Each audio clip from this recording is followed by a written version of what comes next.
On your mark, get set. Let's go. I can't do it. We'll do it live. Do it live! I'll write it and we'll do it live! Mister, will you please wake up? Montana looking, throwing in the end zone. Caught it! Right. Palmero over the head of Jenks. Uribe charges, throws, out! And the White Sox have won the World Series. And that'll do it. It's over. The Golden State Warriors return to a familiar place. They're on top of the NBA world. We're down to 2, now to 1. Here's Jordan. Yes! It is all over. The Chicago Bulls. This is Snowman in the Morning. Hey, this promises to be fun. Oh, yeah! Off we go. Good morning. Welcome to the fabulous, fantastic football Friday edition of Snowman in the Morning. And as I say that, one of my partners in crime, number 420, Wise El Jefe, is wearing a baseball hat. Yes, I am. Don't you know it's a football Friday? Okay, so still baseball season. It's a football Friday. Yeah, I don't have a football hat to wear or my football jersey, so I'm good. Shame on you. Well, No, I don't have one either. So, how you doing, Wise? You doing I'm all good, right? brother. I'm doing good. I can't complain. No complaints. No complaints here either. How you feeling? I'm better. That's good to hear. I'm feeling better to the point where Monday and Tuesday of next week I'm taking completely off. Okay. So I gotta be sure I get some rest because I have a couple of big MRIs coming on the 30th. And this is to determine if you know who decided to make a reappearance. According to my cancer doctor, it has not come back, even though I've had stomach issues. They're just making sure. They are Better safe than sorry, brother. Better safe than sorry. That's why I'm taking a couple of days off next week. After today, I'll be back on Wednesday. And I just want to be sure that I'm getting my rest because me and Rest have not gotten along lately, especially when I sign off of here. And the first thing I do is crash. I can imagine that. First thing I do is crash, and the next thing I know, it's like 2-3 in the afternoon, and I'm scrambling, and I hate that. So that's why I'm taking a couple days next week just to get my body realigned. Good. And to get my sleep schedule realigned. And that's what you're supposed to do, brother. Take care of yourself, man. Okay. But big shout out to Dietz, man, for helping me hold it down yesterday when Cole had to leave. Thank you, Dietz. Big shout out, Dietz. Thank you to Dietz and to A Pizzle, to everyone that's held it down in my absence, which has been off and on since April 4th. And I especially have you to thank for holding it down for me, and for the show, and for everyone involved. Now, speaking of your beloved Yankees, Aaron Judge is at it again. 57, yes. I believe is the magic number right now. Yes, 57. The next home run leader is 20 behind him. That's stupid. It's crazy. It's fun to watch. My homeboy sent me the bunch of offensive numbers, and he ranked number 1 in almost every single category. Only thing he doesn't have. Surprised why? Only thing he doesn't lead is probably batting average, but he's up there in batting average as well. But every offensive, getting batting average 297. I think. I don't know. I think he's over 3. I think he's over 3. He's over 300? I'm not sure. I think he's over 300. I thought but so. He leads in every offensive category there is. He was number 1 in all of them across the board. Can you say most valuable player? And people still saying, "Oh, Shohei Ohtani." I'm like, yo, Ohtani's not doing what this man is doing right now. Look, Ohtani's cool, but Aaron Judge is the runaway MVP. For a while, I thought it'd be Yordan Alvarez, but then Alvarez was injured. He's been injured a couple times, so hey, as John Sterling says best, all rise, here comes the Judge.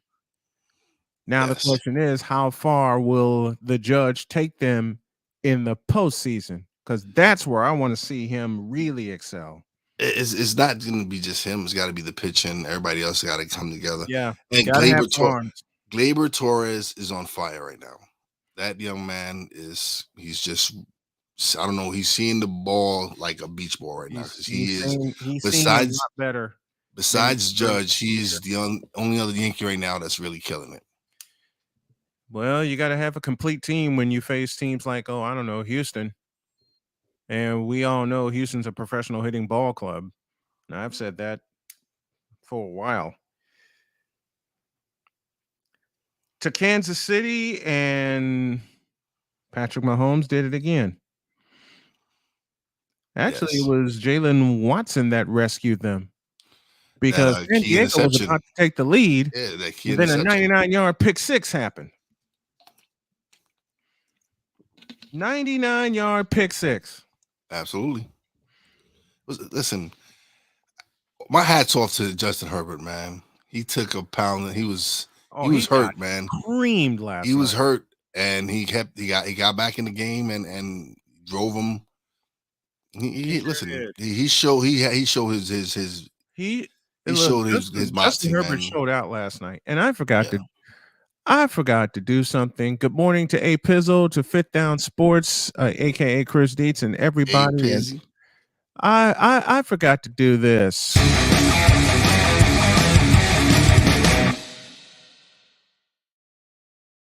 It's a mashed up version of the Whip Around, brought to you by Fanatics. And thank you to all the well wishes to everyone from this week, basically, because this week has been upside down for me, especially with the stomach issues that I have. But I have a new dietitian in my corner, along with my wife. She's been giving me some great tips. My endocrinologist, I get to see her next week, so I won't have to keep what you all seeing me do stick myself in terms of me getting my insulin, because I'm going to be insulin dependent for the rest of my life now, with some body parts gone that I didn't expect to be gone. But it's all done. The fight's not over, but let's get back to business here. What up, Playmaker? How you doing, brother? We got Playmaker in the house? Yeah, What's up, Playmaker? What's up, Playmaker? Playmaker, I'm so sorry I missed you this week. It's been crazy. Playmaker did his thing, man. Playmaker did I know he did. Definitely. I know he did. Well, like I said, after today, I'm going to take Monday and Tuesday completely off. I'm still going to post the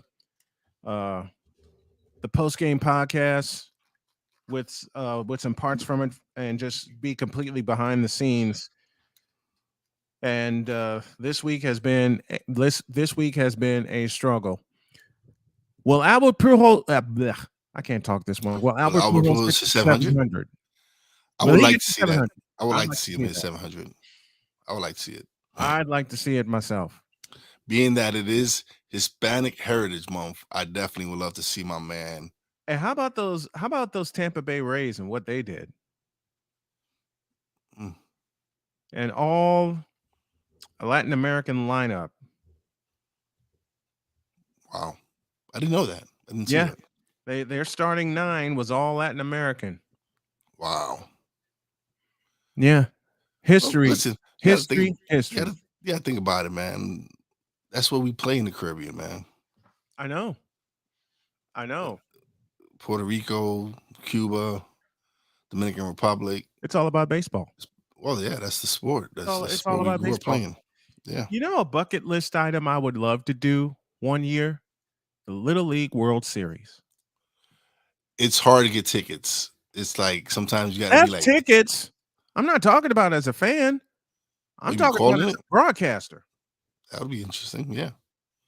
I'm talking about. I already said to myself and to my wife and to my children, any major event that I cover, be it college or pro, I'm not doing it as a fan. I'm going to have a press pass strapped to me. Yeah. Last major event that I did was an Indiana State game. and that was in 2000. That was in 2019. And then COVID decided to kick us in the ass. I hate you, COVID, and COVID's not fun. COVID's not No. fun to deal with. Wife and I both dealt with it right after the new year. Yeah, so did me and wifey. It is not fun at all. It really isn't. While we await the arrival of Cole Johnson, Roger Federer is going to retire after this season. Yeah. Shout out to Roger Federer, man. Yeah. Great career, brother. Very much so. Very much a great career. Why is Tampa getting... You know what? That's a great question. I guess because no one's noticed it until now, to answer your question. Not just one night. It's if they have 9 players that deserve to be out there every single day, then put it out there. Mm-hmm. Agreed. I'm saying if Agreed. It is, but I give them credit, man. You know why I give them credit? Because it's history making. It hadn't been done before. Exactly. So that's why. I actually feel good this morning. That's good to hear, man. That's I really actually good. feel good this morning. My dog woke me up first instead of my wife's alarm. So, so yeah, I gotta pack up after the show. I gotta go pack up, and then I gotta go see my mom, and then we're going to Atlantic City. To do what? Vacation, man. I'm on vacation. You're on vacation in Atlantic City? Yes. No, I'm kidding around with you as I say that. I'm actually gonna do I'm gonna do NFC Beast from out there. So. Oh, stop. Yeah. Oh, I peeked at a little bit of NFC Beast. I love it. Well, we haven't done it yet. It starts Saturday. Oh, it starts Saturday? Yeah, that was preview. You probably checked out. Oh, that was that was the matchup. That was NFL matchups. That was cool. Matchup Madness. That was Matchup Madness. Show. I apologize to the folks at Matchup Madness. I thought I'd be a part of it as the producer, but then my body decided to tank. Yeah, but and my body and my emotions decided to tank because there's a lot going on here, and we're trying to get the hell up out of here. I've made no bones about. You know, it's funny. When you announce plans or put plans in motion, how many people are going to be against you, but they won't say anything? I don't worry about that, bro. Don't worry about that. I stopped worrying. Because I'm tired. I am flat out tired. But see, that's because I don't pay that no mind. I got like too big of plans to worry about what other people think or feel. I'm up to. You're better. Well, you're doing better at that than I am. I will give you that. Listen. We have too much great things going on, man. We have to worry about what I want that haters, microphone you got. What haters got out there. Yeah. My mic. I want that microphone you got. Good morning, Cole. You look a little pissed off. Yeah. Uh-oh. Why are you angry this morning? What happened?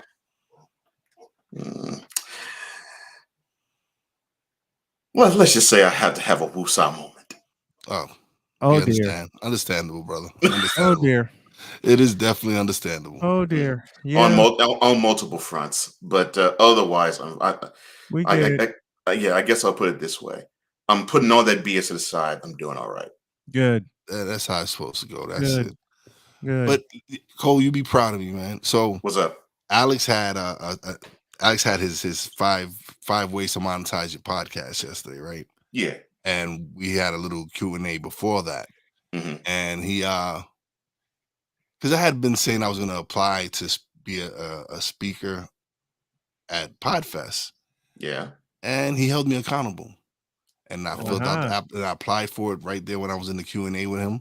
Mm-hmm. And so, yeah, I applied to be a speaker at Podfest this coming January.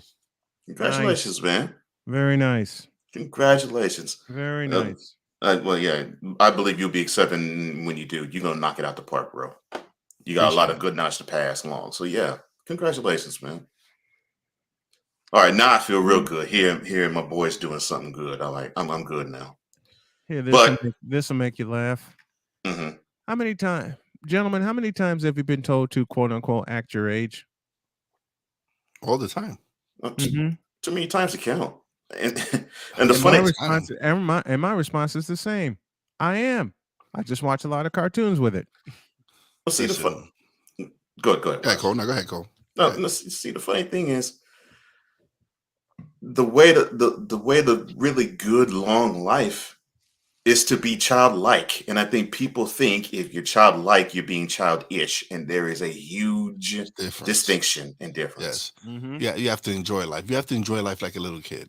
Yes. And that's the problem. People don't enjoy life. They want to go be miserable through everything, and they want to drag you down with them. And drag you. Thank you. Yes, drag you down with them. I'm going to talk about this tonight on a Friday edition of Snowman Unfiltered, and yes, I'm going all the way there. Wait a minute. What? Is there truth to this? Oh Lord, hold on. I might be upset in this case. I just want to know, is there truth to this? If that's the case, I'm going to laugh my head off. Well, what would they get back in return? Why would they want him? Next to nothing. I don't know if I'd be angry. I'd be laughing. At least at the moment, it's a rumor. Similar to Russell to the Pacers, which I've been seeing that for the last couple of months. Why the hell would the Pacers want him? It's the same crap with like. Why the hell would the Pistons want him? On this side is him coming to the Knicks, and I'm like, why would y'all do that to me? Why? The Knicks already have a point guard. We don't need him. Yeah, we don't need him. No one needs Russell Westbrook except the fakers. Oh man, yeah, no, that's hilarious. But no, man, look, if you 50, you still watch cartoons. You know what? I'm happy for you. I want you to be 80 and 90 in watching them suckers. Enjoy life. Enjoy what you enjoy, man. I watched cartoons with my dad until he passed. And we laugh every time. Yeah. You know what? Great question, Pizzle. Why would anyone want Westbrook?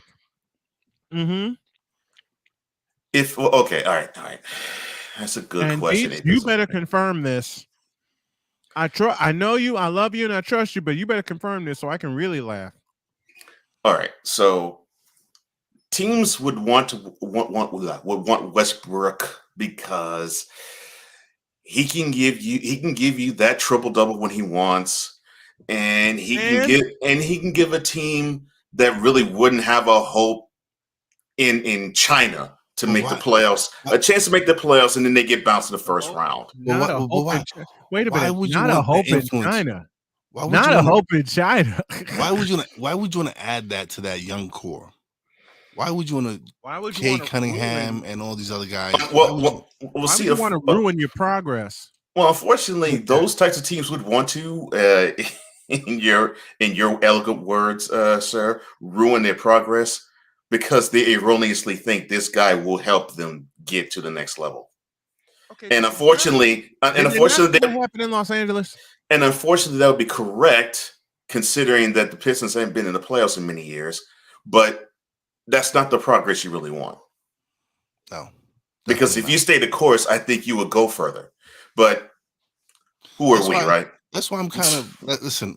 That's why everybody like, oh, the Knicks did. They should have won. Listen, no, the Knicks did what they supposed to do. I'm not giving up the farm for Donovan Mitchell. No, the Knicks did what they were supposed to do. Stand pat. Now, stand pat, lock down Barrett, and to me, the next step is lock down. And the Cleveland Cavaliers really effed up. Yeah, because the next step for me is locking down Julius Randle for the Knicks. Focus on that. Build that core and build around that foundation. This is the first year of that 4-year extension he signed. So, yeah. No. Block whatever you hear that out your mind saying, "Well, the Knicks should have done." No, that's just they want to make a move. They want the Knicks to make a move for the sake of making a move. Between a trade between the Lakers and the Pistons. Yes. Russell Westbrook. It's a trade suggestion. Yes. First round pick. Yeah, it's a trade suggestion. I saw that. Okay, I'll Yeah, turn it off. it's a trade suggestion. Yeah, it's not a done deal. But the reason why you're hearing that, Wise, is you have a whole lot of frustrated Knicks fans. Like, you probably know this better than me because you're around more of them, who think that all these years you stood pat and didn't do jack, or But we the did. years that We did no, something. oh no, We you kept, did, you we did, you kept did. our young guys. No, We kept you our did. young guys. No, you did. The thing is, they probably want to have that big splash. Like, you didn't get Durant, you didn't get Kyrie, Thank God. and you Thank right, God. and now you don't get Westbrook, and you didn't get Donovan Thank Mitchell. God. It's as if there's some sector of Knicks fan that lives for the big splash, and I'm like, no, you I would don't have need given up that. I would have given up the draft picks, but I wasn't giving up RJ Barrett. I didn't care about the draft picks. You shouldn't. You Yeah. shouldn't It was the players that they wanted. I didn't want them to give up Quigley. I didn't want them to give up. I definitely didn't want them to give up RJ Barrett because he just showed you last year. He's a dog. He's improving every year. He averaged 20 points a game last year. And remember, a lot of Knicks fans booed that draft pick. Not me. I love that pick. I was like, why are you booing him? They wanted Zion. Everybody wanted Zion. I didn't want Zion. I saw what Zion was going to be. Zion is a bust. I would have been happy with Morant and Barrett. I won't go far as say bust yet, but if he spends another year on the sideline, we'll have to revisit it, and he probably will be considered this generation's Greg Oden. So yeah, you probably would be right if he sits again another year. He's a bust now. Why? Because he carried all that weight since high school. And he blew out of his shoe at Duke against North Carolina and hasn't been the same since. He's done. Nah, sick. The difference between us and Lakers fans is we're more blue collar. Right. There's none about Broadway. We're Right. more Knick fans, diehard Knick fans are much more blue collar. Yeah. Here, I'll put it in a better sentence. Knick fans are real. I learned that lesson when the Knicks and the Rockets played '94 in the '94 finals. I was like, okay, this two group of fandom is not quite like the Lakers or the Celtics, where you have like you may have celebrity fans who are Knicks fans, but the ones who really follow the team, they're very blue collar, they're very gutter, and they're very relatable, and they're the type of group I find more entertainment in a good way. Like, okay, I can rock with them, as opposed to like a Lakers fan who has no idea what the team looks like unless it's a name. Mm-hmm. You know, or fan bases like the Celtics who seem to want to clown everybody who isn't a Celtic. And I'm not saying that for you, Deets. I've met some Celtics fans who that's how they are. Knicks fans doesn't really strike me. Tom Hinton was behind the mic. Yeah, Knicks fans never struck me that way. Never, and that's before I met Wise. They never struck me that way. Yeah, we're definitely blue collar, man. Knicks, very blue collar. More blue collar. Mm-hmm. Yeah, very blue collar. Very blue collar. In fact, they're one of the fan bases I feel sorry for. And I do, because man, you all are so doggone loyal. And the onyship group, until the past 4 or 5 years, they have done you all dirty. Oh yeah, listen. But see, the thing is, Dolan let the Rangers, like, he let his hockey people do hockey.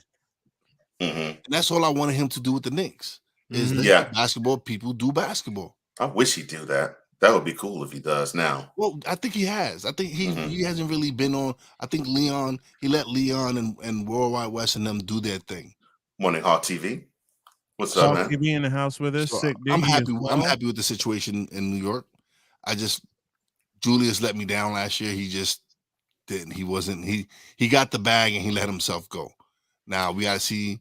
From what I'm seeing, Julius now, he's working out. He's in shape. Can he stay that way? Can he come back now and show that the previous year? Let me have some fun.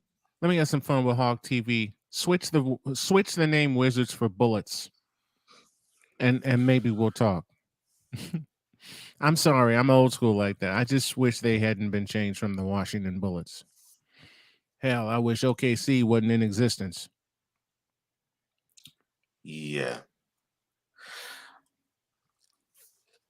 It's just that, man, I want this actually. I want this to be true, man. Wise, I really want this to be true because it was as if Dylan looked at the Knicks as if this was his baby, and he just decided he wanted to run it into the ground, tout this thing as if, oh yeah, this is my special pet project, and yes, and in the midst of doing it, run it straight to the ground.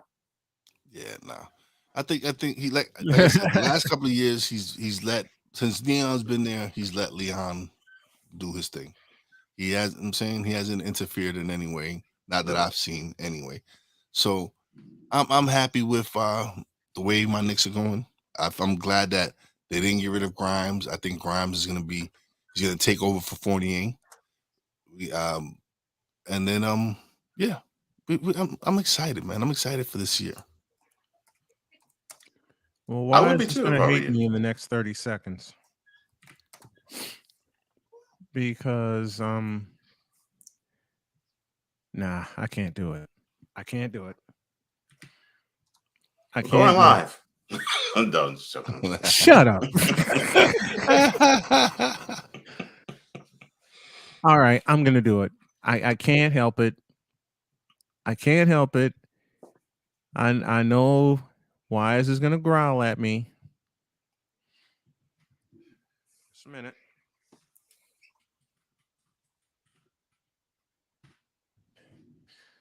But I will just say I have something that is going to really make him mad at me. But before I do that, where's Sam? Sam's right. Sam's right there. Let's bring Sam Shady on to talk some football. Whoops. Sam. Push the button, man. There we go. Good morning, Sam. Don't push Good morning, fellas. How you doing? What up, Sam? Man. I pushed the wrong button and Cole yelled at me for it. I'm sorry about that. Hey, it happens. Man. Yeah, it does. Give us your thoughts on last night's game. Oh man, what a game! I was incredibly interested. I mean, obviously that game was one of those games that we all knew was going to be a primetime matchup. Of two very, very quality teams, potential playoff caliber teams, and ultimately it ended up exactly how I expected it to be, a close game that was more or less a duel down to the last minute. The one unfortunate part about the whole game is that Justin Herbert did actually get injured. I don't know if he's going to miss any time given that he finished the game, but I think that's definitely a storyline to watch going forward. Oh yeah, he sustained some rib injuries. So yeah. Is this a possible preview of an AFC championship matchup? It could be. It could very well be. I honestly think the Chargers are the best roster they've had in years, possibly even as long as a decade. And then the Chiefs, they finally realized they needed a defense to win games. So I think they're going to be a lot better in 2022 as the season goes on. I mean, they obviously started hot already, and that's a good way to start the season. But I ultimately think that as the season goes, their defense is only going to get better and better. Let's talk Eagles. What the hell happened to Miles Sanders, and will we ever see Devontae Smith? I'm kind of curious how that all shook out with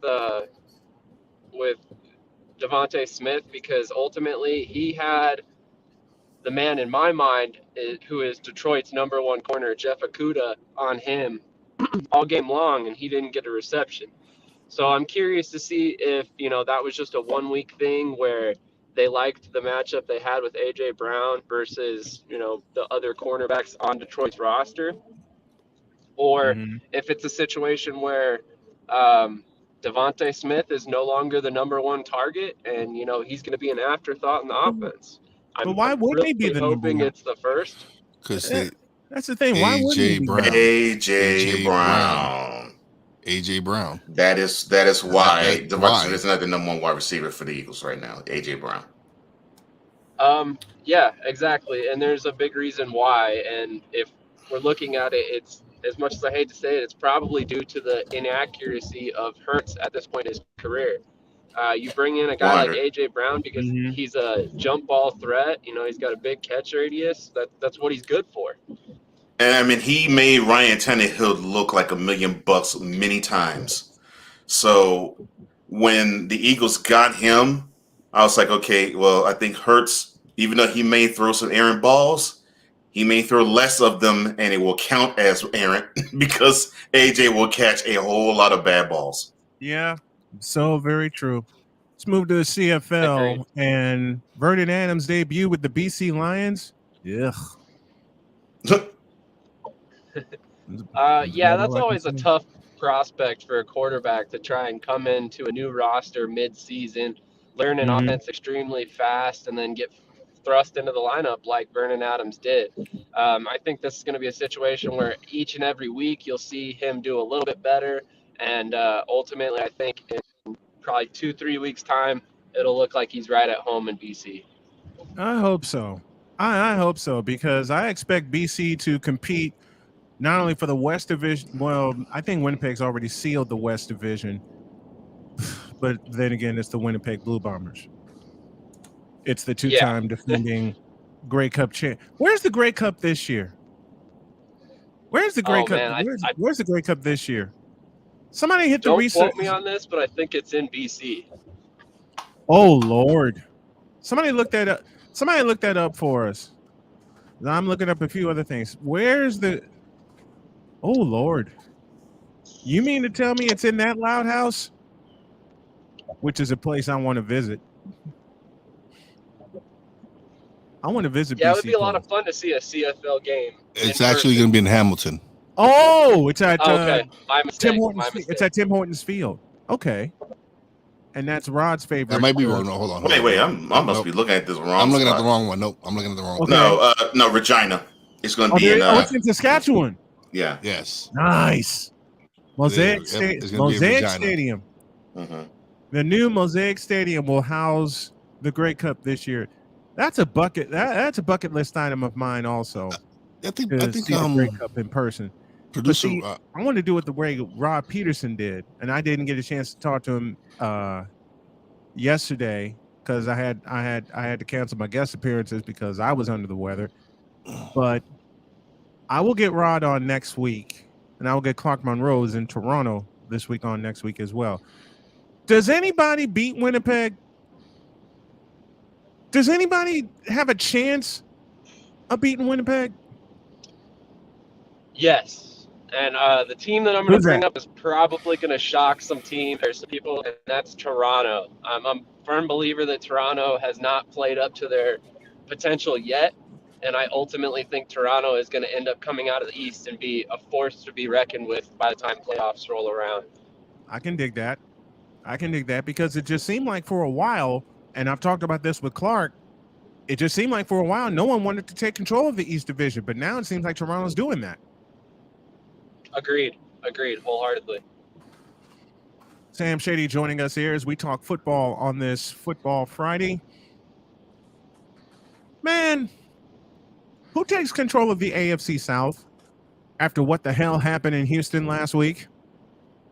And I'm just looking at Cole. I'm looking at Cole's face right now, and he's repeating the look that my wife had. The Colts need to turn in their NFL franchise card. Just a moment. This is the only time. Well, Cole's right. They do need to turn in their franchise. They do need to turn in their franchise. They had no business losing to the Texans, or to be because I actually consider the tie a loss for them. I really do. Because that was their road. That was the start of their road to the AFC South title. But I will ask you, gentlemen, this, and I'll begin with Cole. Can they regain that road to the AFC South title? I don't see how they can. I mean, because the three teams.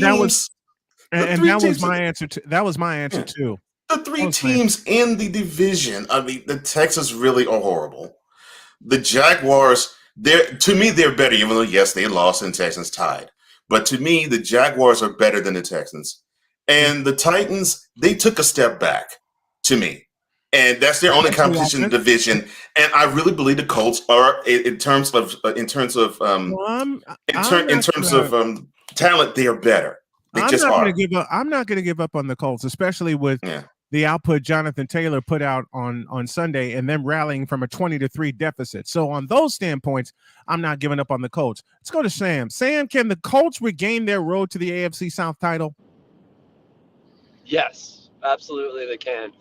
It's going to be a tough division this season, but I'm a firm believer in Frank Reich, and I think that right now he's got the best quarterback he's had in Indianapolis since he's gotten there. So I honestly think that he's got a great opportunity to eventually rebound and make it into the playoffs this season, probably as the AFC South champion. I hope so, because I want to see both the teams in my household make the playoffs. Let's go there next. Let's go. Why not? Let's go there next. Do we see Jimmy Garoppolo in week 2 against Seattle, or do they still trust Trey Lance? I don't think we see him. No. Yeah, they're still trusting Trey Lance. Okay, that's the answer. You're gonna have to endure Trey Lance for a few more weeks, man. They had the excuse. They had the excuse of the game in Chicago being it was inclement weather. But that's no damn excuse. I agree. That's no damn excuse. You had them held down 10-0. Matter of fact, you know what? I will say a point that I said Monday. You left 25 points on the field.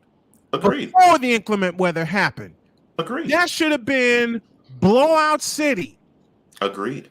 On that god-awful turf called Soldier Field. He's right. It should have been, because the Bears had no traction in the first half. And now you give the Bears. I gotta tell this story since I got Football Bros on. I've told this story a few times. I will tell it now. My mother asked me several 100,000 times, "Why are you not a Bears fan? You're from Chicago." I said, the reason being is Joe Montana. Because my team, the 49ers, actually had something that the Bears haven't had and still don't have. It's called a quarterback. And my mother just looked at me strange. Well, the Bears have a quarterback. Yeah, a beat up, oft-injured Jim McMahon, if you want to call him such. Poor Jim McMahon. But I know, poor Jim McMahon. I know that. 1 year, he gets a Super Bowl title, and then he gets knocked silly. Yeah, it gets power driven into the turf. Yeah, by Charles Martin. Against Green Bay. against Green Bay. I expect Kyle Shanahan to run the hell out of the football on Sunday because they're at Levi's Stadium. It's a run defense that is porous against them.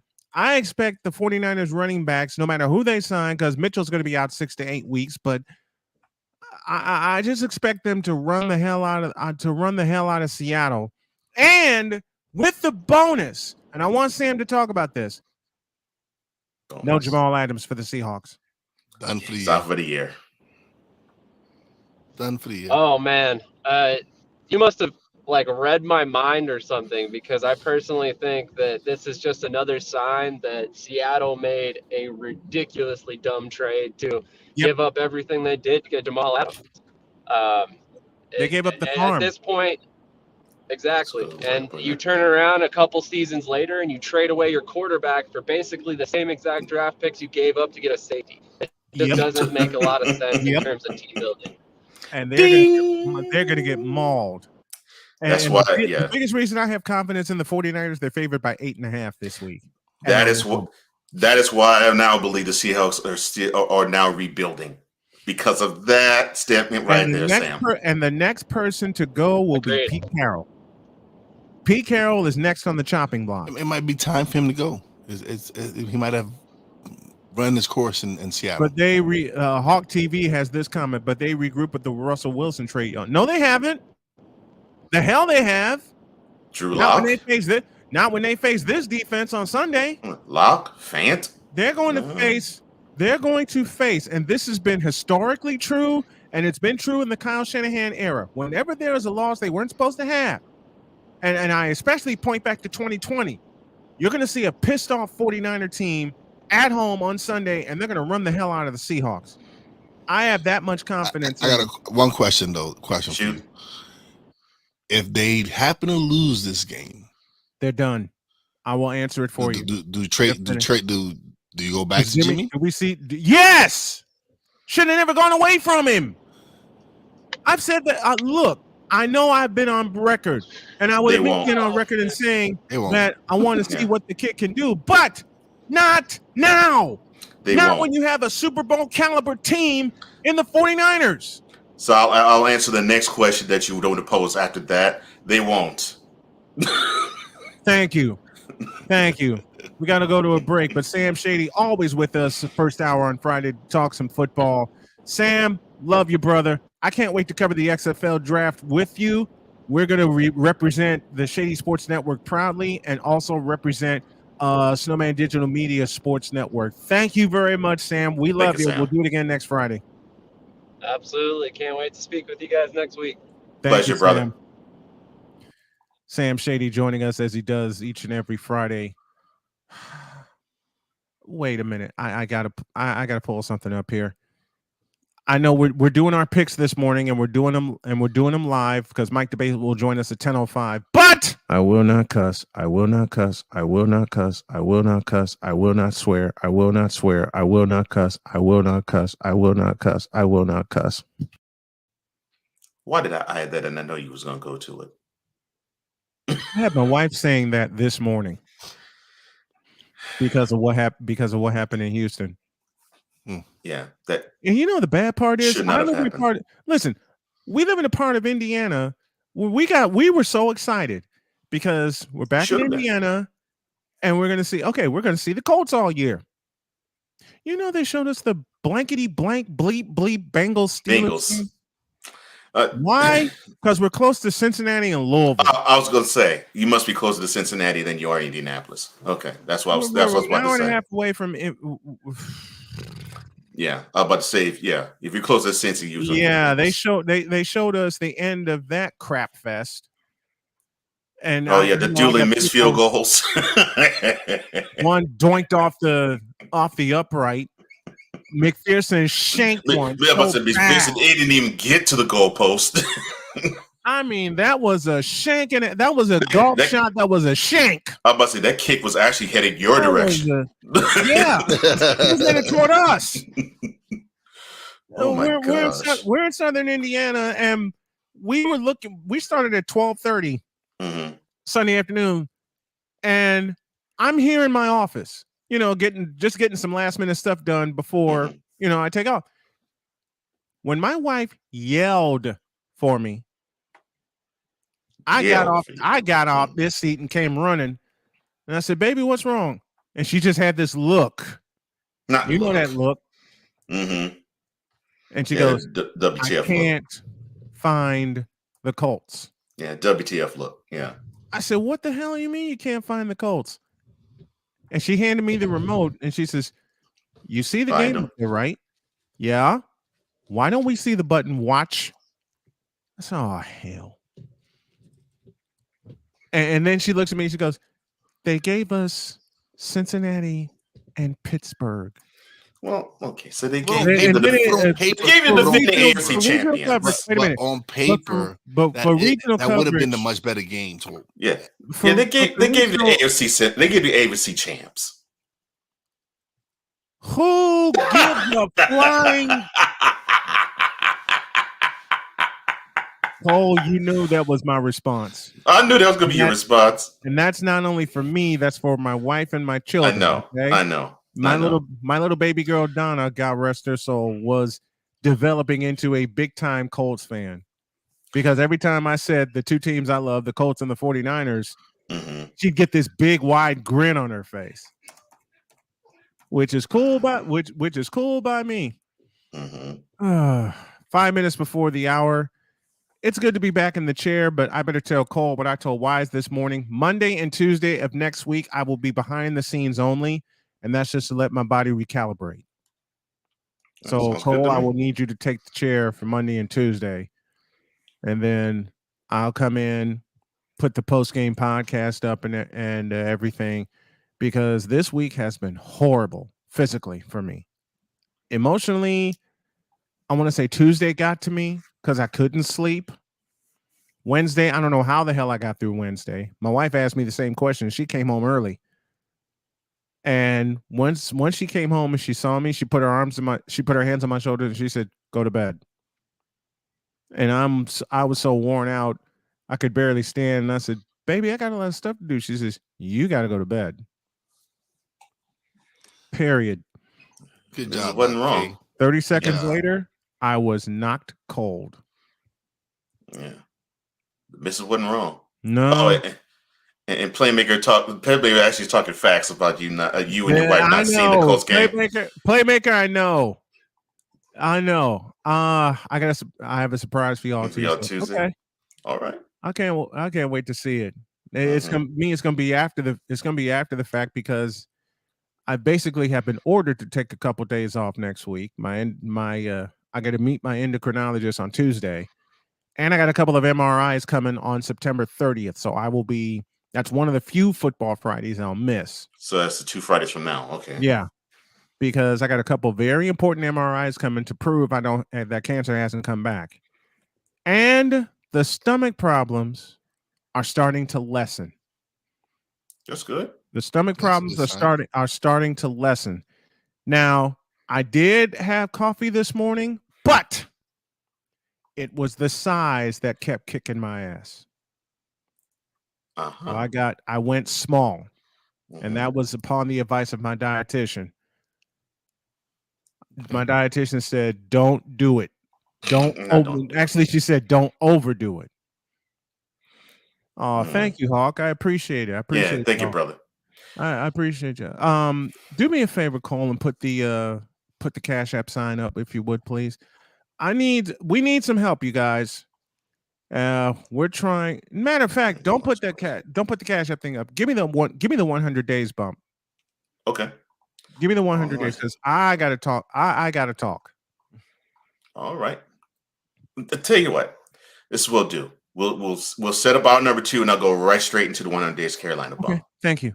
Thank you very much. All right. And I will cue it by saying our number 2 begins right about now. On your mark, get set. Let's go. 'Cause we take this job so serious. All of it, between 2 people and 4 nostrils, all of it was gone.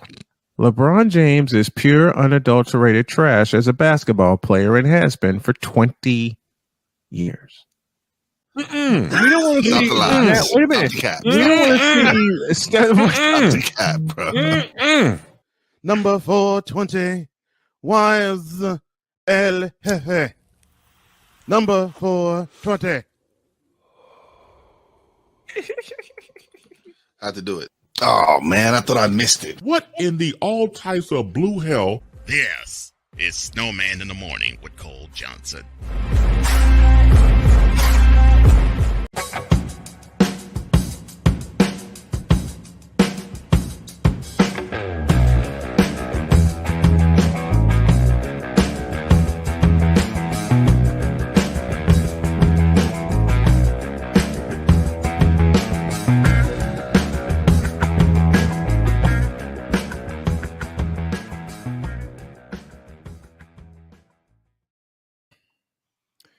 I put a halt to it for a while because I didn't know if it would be happening or not. And then after a lot of thinking, I said, screw it. It has to happen. This is where we need you guys. This is where, and I'm going to put a word in there that I never used on this campaign, but I will use it today. This is where we desperately need you guys. Because Hawk TV said it best. We're all we got. All I have is my family.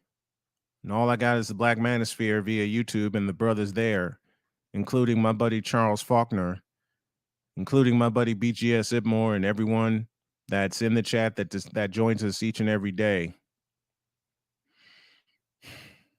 We need you.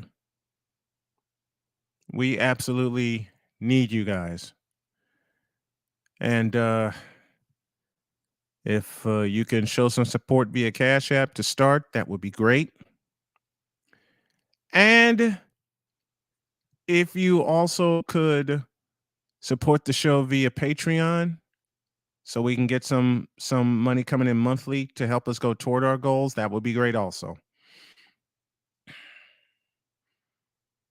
This is one of the few times I will be on the verge of tears. But with my bride being the only one of us working and me being disabled and not getting anything from the disability, because according to them, I haven't paid enough taxes over the years, which sent some people laughing at me, I decided I'm going to fight back my way. For me, for Jody, for Sonia, for Cheyenne, for Sam, for Dakota, for all my grandchildren, and the memory of my late daughter, Donna. This is something that now must be done. When I come back on Wednesday, I'll give a deeper explanation, but I just wanted to get this going. I'll leave the banner up for the remainder of the program. But that's a quick update on 100 Days to Carolina.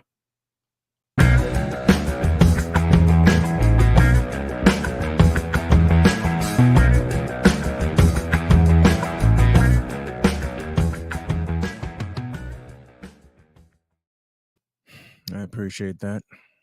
Not a problem, sir. You know, in planning today, I can just hear Wise in my head with what I wanted to talk about. I can just hear Wise in my head going, it's Friday. Friday, right? It's Friday, right? Mm-hmm. It's Friday, right? Mm-hmm. It is Friday, though. Shut up, Wise. It is Friday. Just so you do know, it is Friday. Yeah, well, I'm about to break your heart.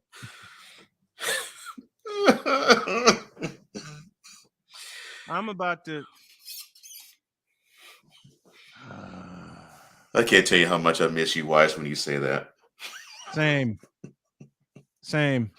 Just let you know it's Friday. How did Victor put it? He's like our conscience. Yeah, like our conscience, yeah. But I will do this one instead. With the BS that you sent me, Mr. Johnson. Me? Sending you BS? Never. You can't tell that lie with that smile. Which is something I often say to my children. Yeah, you're right. Anything that has bronze sexual foot, finger, and breath prints on it and stains. Yeah, you're right. It is BS. It's funny though, because I actually, I was listening to y'all in the car with the wife this past week. Okay. And Bronze Sexual Confessions was on. Right. Mm-hmm. And I had to explain to her what it was about. Okay. And she was just laughing her ass off. I love it. Yes. Salute. Oh. See, a toast to Mrs. Wise Jefe. Yes, sir. Mm-hmm. A big time toast. See, it's funny. She actually has not heard one of my shows, but she got to hear Snowman in the morning. So we have her converted now, folks. Oh yeah. Oh, okay. Oh, see now the. Oh yeah. Oh hell. Well, see, the thing is, it's not LeBron blasphemy we're talking about. It's bronze sexual blasphemy. It's obsessive fan bases. Huge difference. Big difference, Hawk. Big difference. Hell.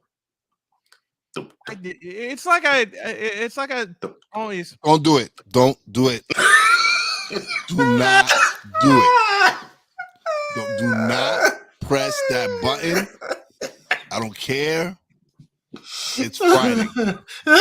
You can talk about them. It's fine. Do not play the clip. Do not.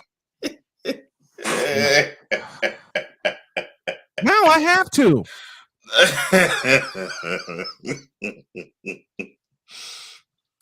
I will make a promise and attempt to keep this one shortened. All right. Attempt being the The operative operative word. word. And Wise is going to yell at me all through the next 5-10 minutes. Oh, Lord. But the hell with it.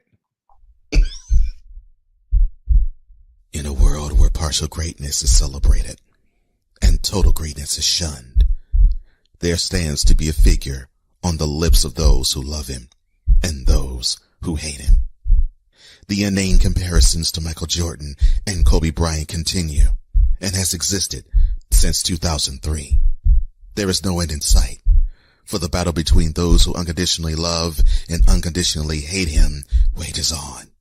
These are their stories. Welcome to the Bronzexual Confessions.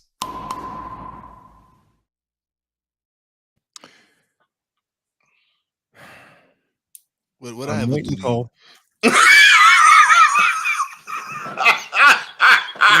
what I have to do to you? I'm sorry. That right there, that's the best. It's the best Bronzexual Confessions we ever had. Just with that right there.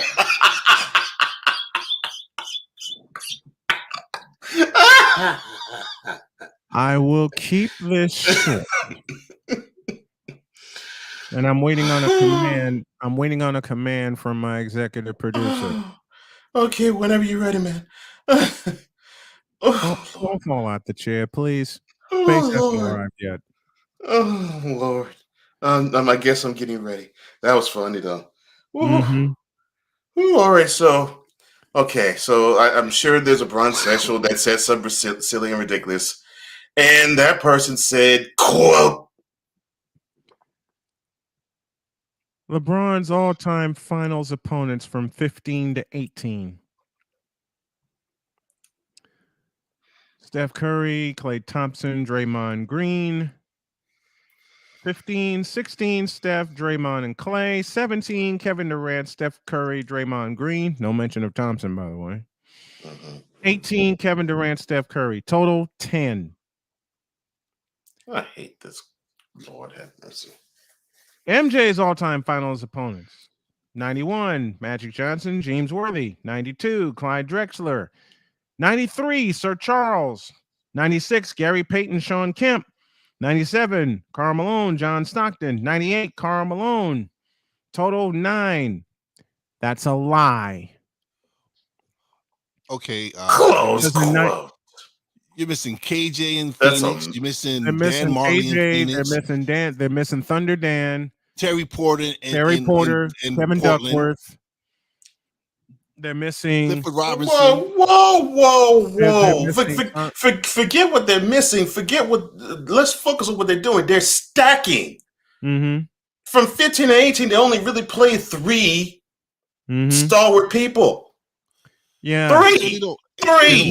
This is where we bring Ben in on this Bronzexual Confession conversation. Good morning, Ben. Good morning. Okay. They're stacking. Okay. They're stacking. And Ryan, thank you. Recency bias is a hell of a drug. Ain't that the truth? So they're stacking 3 players. 4 in LeBron's era, and there ain't been no era for LeBron. Meanwhile, MJ actually played Hall of Famers and beat them. By the way, agreed, sick. Big time liars.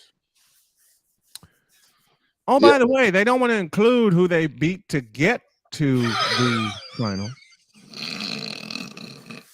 I should go back and get my degree in psychology. These Bronzexuals need therapy.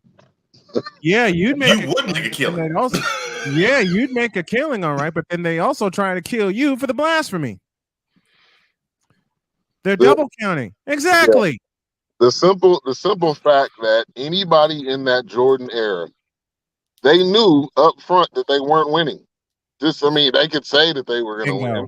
They had confidence that they thought they were going to win. Their coach told them you could win, but none of those teams in that era, we could go down a long list. Knicks, Suns, Cavs. Suns. Blazers. Cavs, In Lakers, LeBron's era. Portland Trailblazers, In LeBron's the Detroit tenure. Pistons. Right, exactly. In LeBron's tenure, can we say that there was teams where they knew that they were going up against LeBron's team and they didn't win, or there was just Jordan just had that era where he just mowed down teams. It didn't matter who you was. It didn't matter how many Hall of Famers was on that team. They got mowed down. Thank you. Playmaker said it. The names they mentioned is on one team. Mm-hmm. And then the Hawks said LeBron owned the East before he left for the West. Here's the problem. Owned. Michael Jordan owned the entire league. Okay? Say it again. Shut it down. He owned. Let me say it again for those of y'all in the cheap seats at Old Reunion Arena in Dallas. He owned the entire league. Just like Steph does now, but you bronsexuals don't want to say that aloud. Just like Steph has been since he's been in the league, but you bronsexuals don't want to admit to that. Why? Because you have such a hard on for your king that you don't want to let go of the joystick. You don't want to let go of the joystick until it explodes. I have plans of saying worse, but I have to think of my children and my grandchildren. Exactly. I have to think of my wife also, who knows every cuss word on my list and has given me a few more to work with.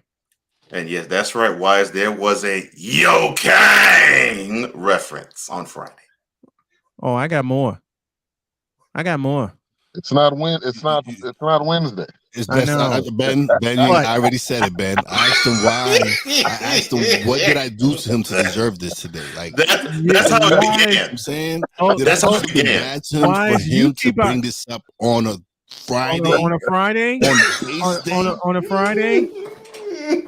On base day, he's gonna bring this up. That's how it began, Ben. That's how it began, Ben. Yes, I am. Yes, I am. Doggone it! It began with Wise saying, "Why'd you do this to me? What did I do to you?" Y'all know I'm gonna edit the hell. Y'all know I'm gonna edit the hell out of that. Y'all know I'm gonna edit the hell out of that. Hey, I'm just speaking up for Wise, man. I didn't know if Wise said it already. Yeah, but why? Y'all know I'm nuts. Y'all know I'm crazy. So let me do this. I thought you loved me, man. I thought you loved me, but Wise, I do love you, but I gotta get this off my chest. It should have been on a Tuesday.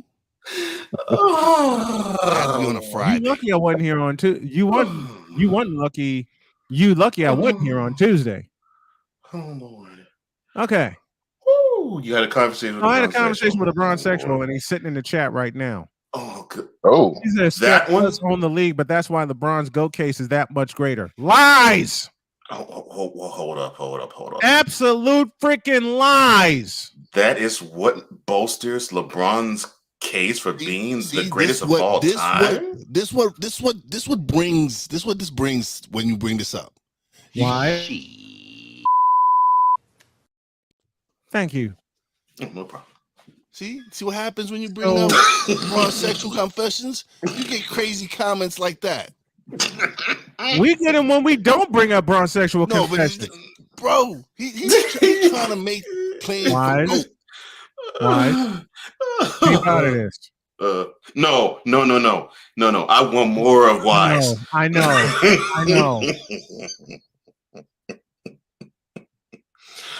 Oh Lord. Oh, I said this on the show we did a couple weeks ago. Right. His record in the finals. People's like, oh, well, he's been to the finals that many times. That's great.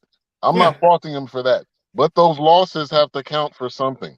Thank you. You can't just erase that and say, oh, well, he lost this many finals. You can't just erase that and make it seem like it doesn't mean anything, because it does. The one thing that I'm so glad you said that, but the one thing that upsets me about when they do this, when they say you mention the losses, it is they quantify the losses with, well, look at the degree of difficulty. Who gives a crap? Did you win or did you lose? Jordan and the Bulls were getting clothesline in the lane. So stop it. Okay. No, listen, you were never lying. Literally clothesline in the lane. It's a completely different game from when Jordan won championships. Jordan got abused. Yeah, I know, because my team was one of the teams. Yeah, I was about to say. His head off. Yeah, so, I was going to say. Before and during his championship run. Yes. So and not just him, the whole team. The whole team. Pippen got beat up too. Yeah, okay? The whole team got beat up. Yes. Listen, it was a completely different game. You could barely touch a guy now, and you're not going to call a foul. Yeah, there was no hand checking. You can hand check all you wanted. Yeah, you do this to a player now, and you get whistled for a foul. I'm saying there was hands. Listen, Jordan, you put your hands on Jordan, he smacked. It didn't matter. It was now you blow on the dude and foul. Foul. But see, why are we even talking about this? Why are we even talking about this right now? Why are we having this conversation, man? This is what it does, Wise. Everybody's blood pressure up now. This is what Brian wanted to talk about, man. Why are we talking about this? This is what Brian wanted to talk about. We should be talking about my man's team right now. What's going on? But don't Dak for the next. Oh yes. Let's talk about this. So Michael Irvin, who he needs to hear this on repeat. Cocaine is a hell of a drug. Now, he said that if they were to clean up the penalty issues that they had that ended their season last year and it began their preseason this year, that they would be like the 2022 Dolphins because they were the number one ranked offense in the NFL. So how is it that the number one NFL ranked offense from last year only gives you 3 points in the game, and that was in the first quarter? And this was with Dak in for most of the game. Dak in, yes. That first game was beyond bad. I think we learned a lot of things. CD may not be a 1. We probably don't have a 2 right now. We probably don't have a 3 right now. Oh no, not a number 3 receiver. We basically have a bunch of 3 wide receiver 3s at this point. He got a bunch of practice wide receivers on the team right now. Yeah. Gallup's gonna be coming back. Yeah. But the fact is, Cooper Rush is a backup. Backups are a backup for a reason. They're not a backup because they like being backups or because they have the talent and they just happen to be a backup. They're a backup because they're a backup. Like let's keep it real. So Cooper Rush is gonna have a hard time over these next 6 to 8 games. I know Gerald said 4. I don't know what doctor he was talking to. Yes. He must have been talking yesterday. Yeah. Yesterday. He must have been doctor. He must have been talking to Trump's doctor. So I don't know where you got that from, but I think it's going to be 6 at the least. At the least, 8 at the most. They showed Dak out there at practice trying to throw with his left hand. I just wanted to sit down, man. Okay, we don't need the ball to hit your other hand, and something else happens, man. So yeah, this is going to be definitely an uphill battle. I think Tyler Smith, a positive note, he did look good on the left side of that line. I was worried about that without Tyron Smith.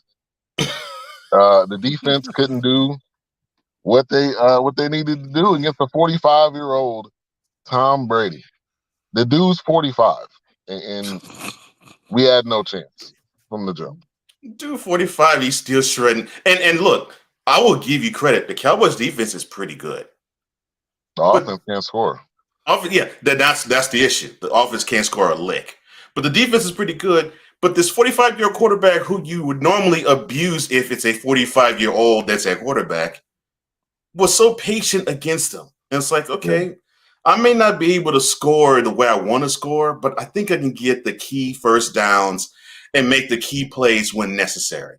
Yeah. And because of it, it was just like it was this surgeon that was so patient and systematically broke down a pretty good defense.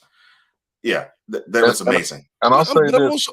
also sure the offense didn't put him in a position to really get great field position as well. Like No. I'm saying, I don't know if we were in the red zone the whole game. Maybe once. Maybe twice. Yeah. So imagine where New England's getting the ball at.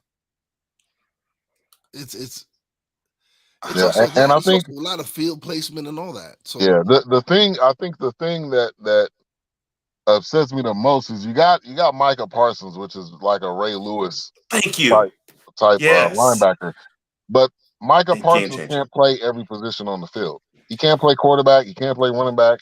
Can't play wide receiver. He can play his position extremely well, and the defense is going to be relied on to get turnovers, to score points. Yeah, not to score. And that's not easy to do. No. And we go back to the running game. We talk about this every single week.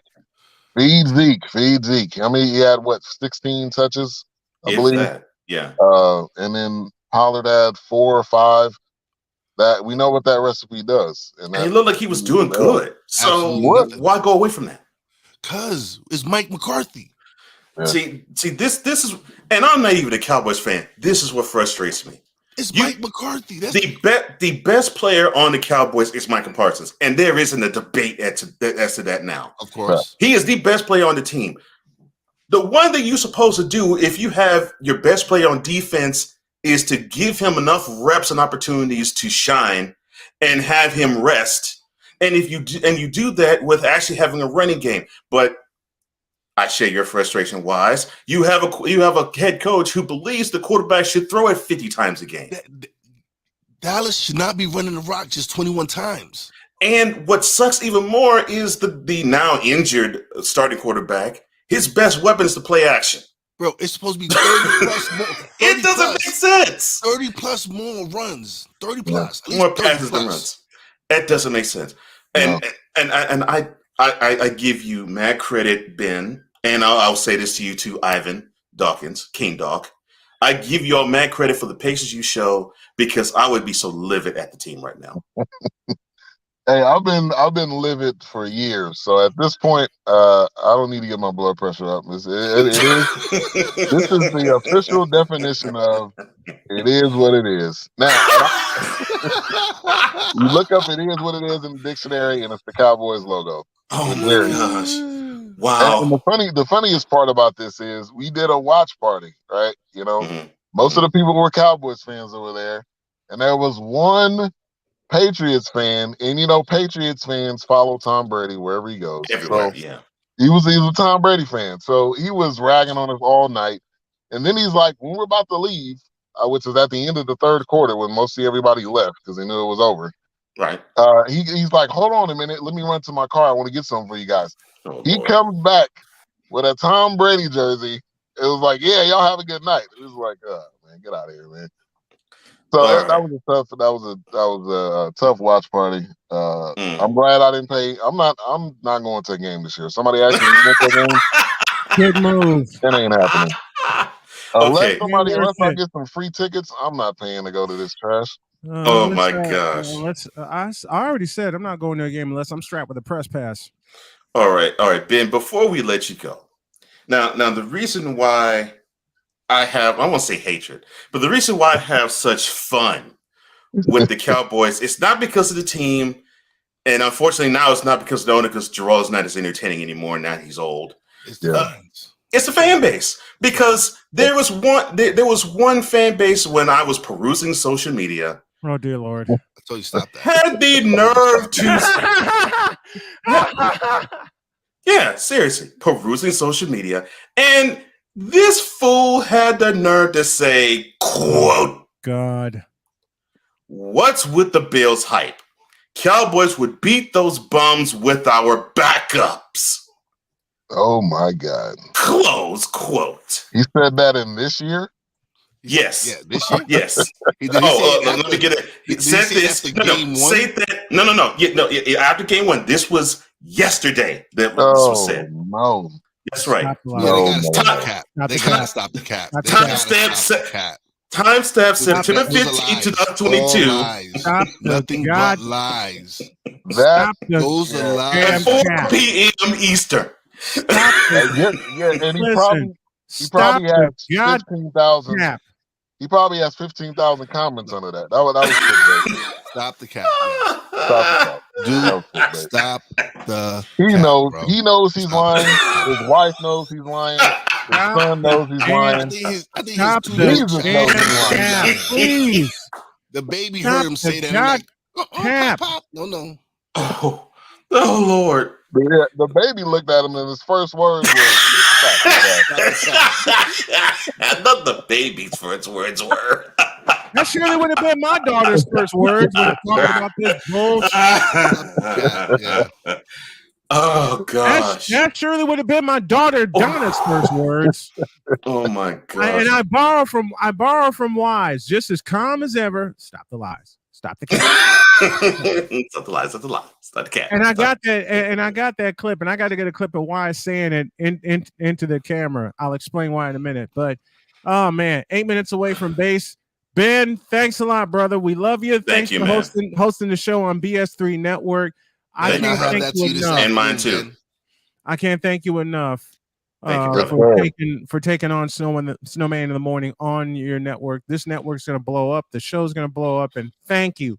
Thank you. I owe you a ton of thanks. And I would be remiss. I didn't get a chance to do this when I got home from my surgery. But Ben, I didn't get a chance to say thank you for holding us down when I was recovering from my surgery. I love you, brother. And I love the folks at BS3. Thank you. No problem. No problem. Like I'll do on Fridays, 2 p.m. Revelations, 10 p.m. Central, Wise and Poppy J. And tomorrow, the NFC Beast show will be live at 8 Central. We'll be in the building for that. I can't wait. I can't wait. Hey, y'all, if y'all hadn't a chance to check out BS3 Network on Roku, please do. Download it now. Because this is our chief network. This is the network that got some great shows on it. This is our chief network, and when BS3 gets the audio portion of their radio portion together, it'll be the second network that will carry Snowman in the Morning, as well as a few other shows. Thank you, Ben. I love you. Thank you so much. Have a good one. You too, brother. Oh man, Hawk, you are so kind. One of the best dang sports shows, and I'm glad I'm put onto it. Well, we thank you. Thank you, brother. Appreciate that, brother. Definitely, man. We appreciate you a ton, man. Honestly, it's before base. Great sign. You're right. The chat will make the show, bro. The chat's the show. Yeah, the chat steals the show, and I love it. I love it. Yeah, Andrew, I'm saying, bro, I can't wait. I can't wait to see how they go too, man. And you know what it is? It's some great personalities. Me, Ben, Sam, Cool. Like it's just bunch of brothers just talking football. Hopefully, hopefully he connected with someone I put on too, because I think she'll be a great addition to your crew too. Oh no, Sick Dickie's had it again. Amber alert! Ben Simmons was seen at home watching Snowman in the Morning with Cole Johnson and re-injured his back from the laughter. You gotta play it. Which reminds me, you gotta play it. Have you seen this man? If so, report him to Snowman in the Morning immediately. You see, this idiot has not been on a court since June 20th, 2021. It was the Eastern Conference Semifinals Game 7 against the Hawks, and he was wearing not a Nets uniform, but a 76ers uniform. So if you see this man, report him to Snowman in the Morning, and we will put him on the luggage cart going to Greyhound on his way to Barclays Center. And hopefully he'll play next month. Thank you. I'm not a Nets fan. Thank God I'm not a. Thank you, Lord. I'm not a Nets fan. You know what it is? It's because listen, I love my borough. I'm Brooklyn to the core, but I'm saying I'm a Knicks fan. I am a Knicks fan. I bleed Knicks blue. It's like I bleed Yankees. I bleed Knicks blue. And bleed Giant blue too. Yes, I do. Yeah, Six says, I figured I'd try to cheer up Wise after that disaster. Thank you, Sick.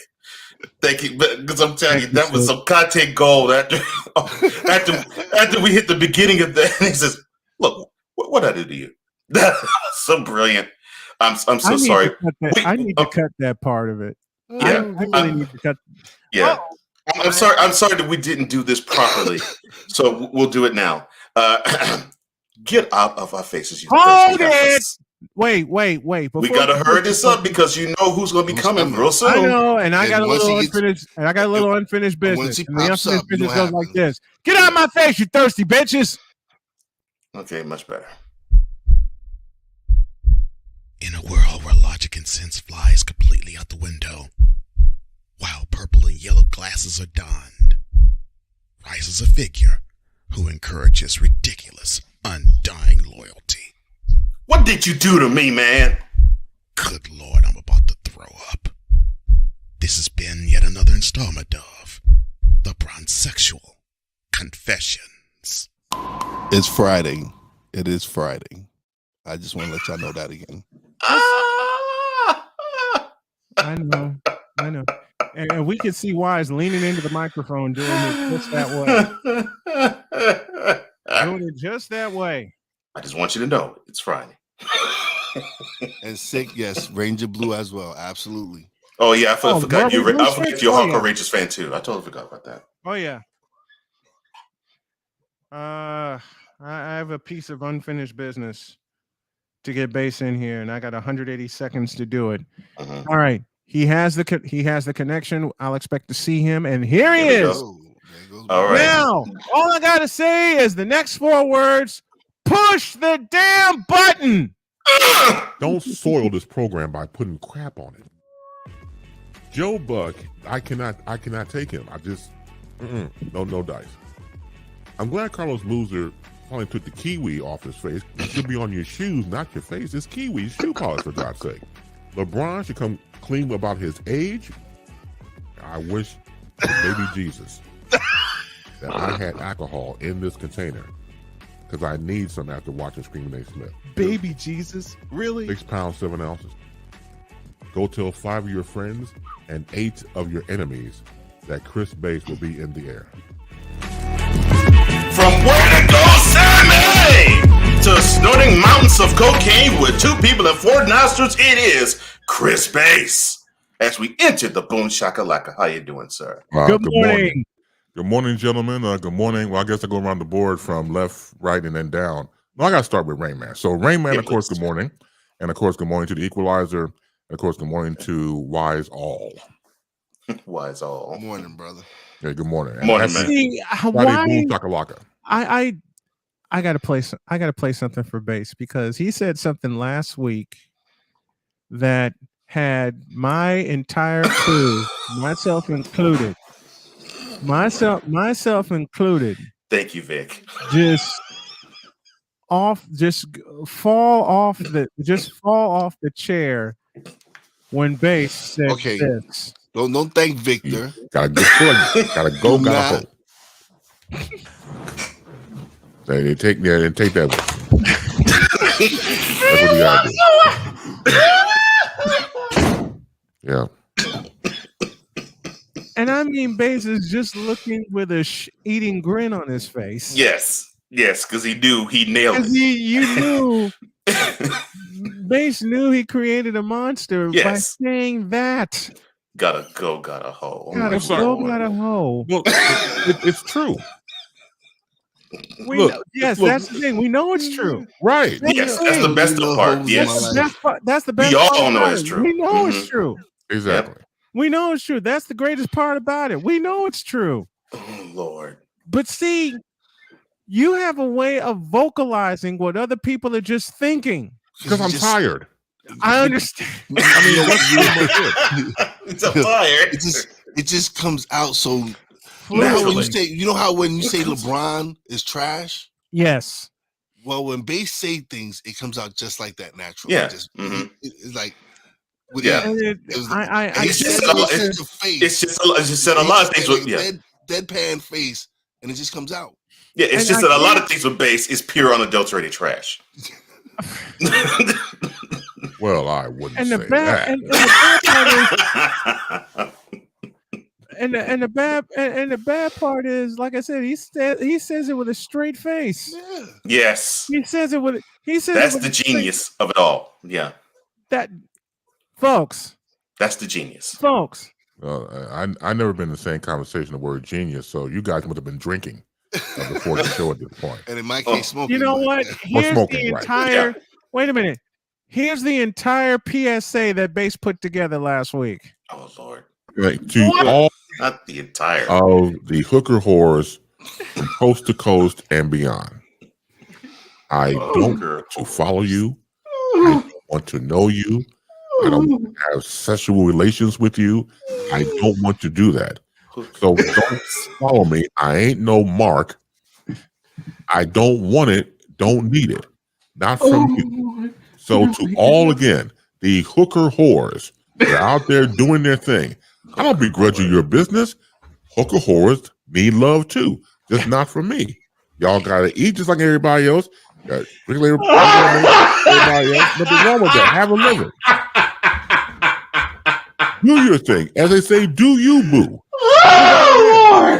Not just do. You can do yourself, or do one, or two, or three, or four at the same time. That's your business. Oh Lord! But leave me alone. Oh, the hooker four horsemen. Lord have The mercy. hooker whores are incredible. They're very persistent. Oh goodness! They don't sleep. Yep.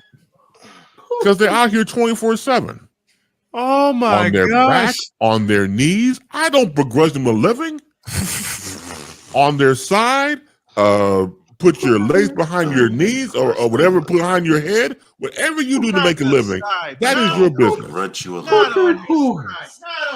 But for the love of night, and goddamn you, Oh my gosh. leave me alone. I'm serious now. I had to go through this with Facebook. Hooker. Why? Not just hookers, not just whores. Hooker whores. Whores. They know who they are. Yeah, exactly. They know who they are. Oh God! I mean, you say such priceless lines like "I don't begrudge them a living." Oh Lord, have mercy. He puts hooker whores and I don't begrudge their way of living in the same sentence. Yes. Exactly. Well, they belong in the same sentence, we know, but because these hooker whores, I've been saying that all week. 100, Victor. 100, man. These hooker whores just don't quit. They can't quit. They're like Loyola Marymount with the 3-point shot back in the 90s. They just don't quit. And that's an insult to Loyola Marymount and 3-point shot. Yes, it really is. I mean, hell, Greg Gumbel said it in the Loyola Marymount game against Michigan. They just don't quit. Oh my They God! don't. You can't quit if you're a hooker whore. You can't. Goodness. Oh my! Because you stop the gravy train. The train. train. It's been known to happen. You will stop the gravy train. The gravy Or just train. Or just train. That's right. That's right, Cole. That's right. Again. Because we know hooker whores love to run trains. Yes, you're correct. Or choo-choo. Choo-choo. Choo-choo. He beat me to it. Oh my gosh. Oh Lord. Victor, why? Why? Hooker whores are too legit. You Too know what? legit. I was just listening to that. You were? I was listening to that on my phone before I signed on here. Swear to God. I need some motivation, so I went back to Hammer. Too legit to quit. I was listening to that, so yeah, you on the right track. That's right. Oh my gosh. Wow. They're asking for it, man. You got to give it to them. You're right. You're right. They are asking for it. Well, I They're don't want to begging give it. for it.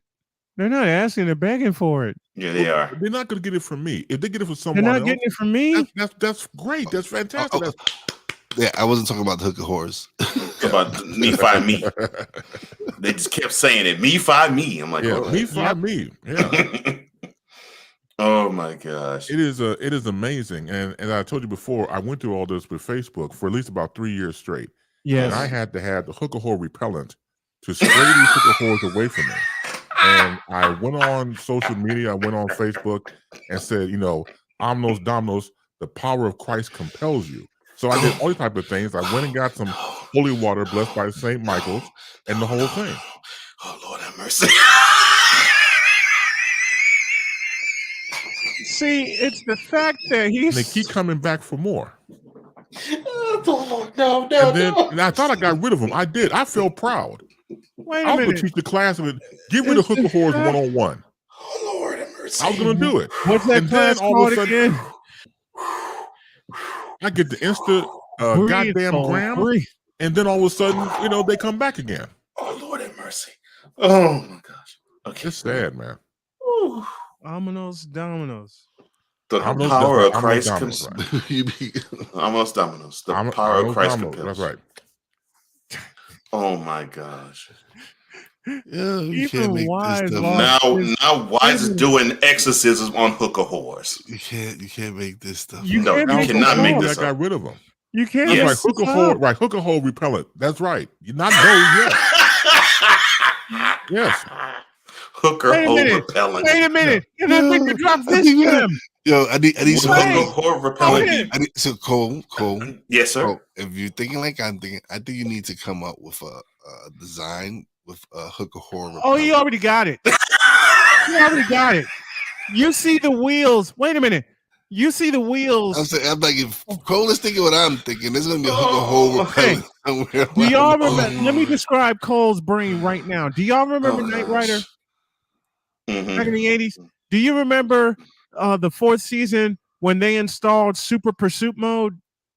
Yeah, And I do actually. That's Cole's brain right now. Oh my gosh. It's on Super Pursuit mode, and he's already gonna turn Wise's words before he even spoke them to life. I already know this is gonna happen. Or repellent. Yes. Wait a minute. Wait, hooker and then or repellent.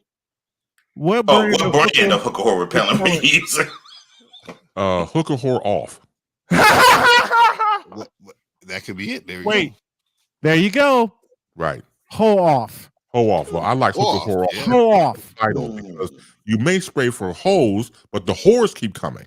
Yes. Oh, so So you have to put on hooker whore to make sure you get rid of all of them. Has to be hooker whore off. Hooker That's right. whore Hooker off. whore off. See, Cole's about to fall out of his chair again. Yeah. But see, it's I don't know what's better. Hooker Whore off or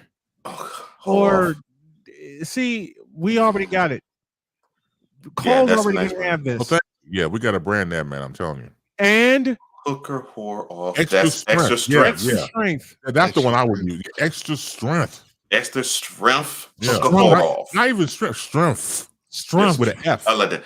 Extra strength. Extra Hooker whore off. Extra strength. Yeah. Extra strength. Hooker whore off. All right. Yep. Hooker whore off. Extra strength. And Cole's immediately in the lab. A Pizzle, same thing. I'll take some. Hey man, we gotta sell this. Listen, I think every guy in the hooker whore off maximum. There you go. Now you're talking. Exactly. There we go. Oh my gosh. Gentlemen, have you had problems with hooker whores? Have you had situations where you try to get rid of them naturally and they just keep coming? No pun intended. Then you need the power and the strength of hooker whore off. We have 3 strumps here. Thank you. Strumps. We have 3 strumps here. The strumps. We got the regular. Oh no. Not the regular. We not got the regular extra, Jekyll. We got the regular Jekyll. We got the extra strength. And we got the hooker whore off maximum. Hooker Now, whore more off often than not, the maximum is the one that's going to be Sorry. flying off the shelves. But we invite you to try hooker whore off maximum completely free for 90 days. If it doesn't get rid of the hooker whores, we will refund. And don't forget, she'll like it too. Sure. You know what? That's a commercial that's going to be on this show only, and Bass has to voice it. Sure. Because Bass is the perfect deadpan voice. Hooker whore off when you really don't need the headaches. And There we you mean in both areas. Yeah. Bass, can you put that to voice? Yeah. Hooker whore off when you don't need the headaches. Hooker whore off when you don't need the headaches. Bingo. Yeah. in one take. Hey, brilliant. Chris, let me put this up here. Chris, do it again, please. Wait, hold on a minute. Okay. Hold on a minute. Let me do this right. Go ahead, Okay. Bass. Do it again. Hook or whore off when you don't need a headaches. I will cut that today. I don't care what time it is. I will cut that. Still made this video. No! From the creators of Hook or Whore Off, Bronze Sexual Raid. Victor. Wait a minute. Victor. Wait a minute. Don't have me have the moderators block you. It's Friday, Victor. The moderators ain't gonna block Victor, him because I'm a moderator and I'm not blocking. Friday. Oh no! Victor, And then it's Ryan Friday. gets in on the. Oh no! I'm not just the president of Hook or Whore Off. I'm also a client. Good Lord, Ryan. This is sad. Way mean, to really. go, McCoffee. I mean, oh my gosh. I love you, Mr. McCoffee, for that one.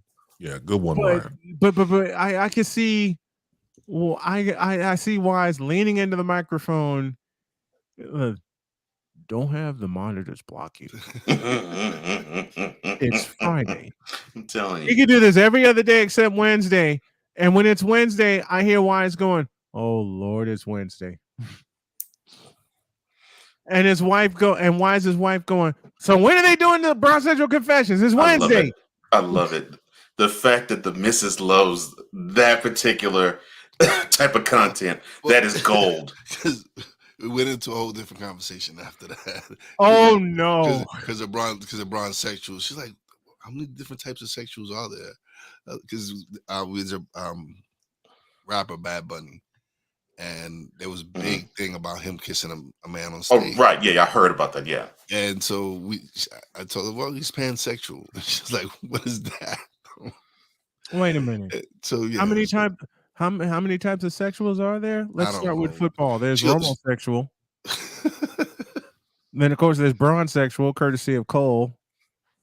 And then we got the hooker whores, courtesy of Bass.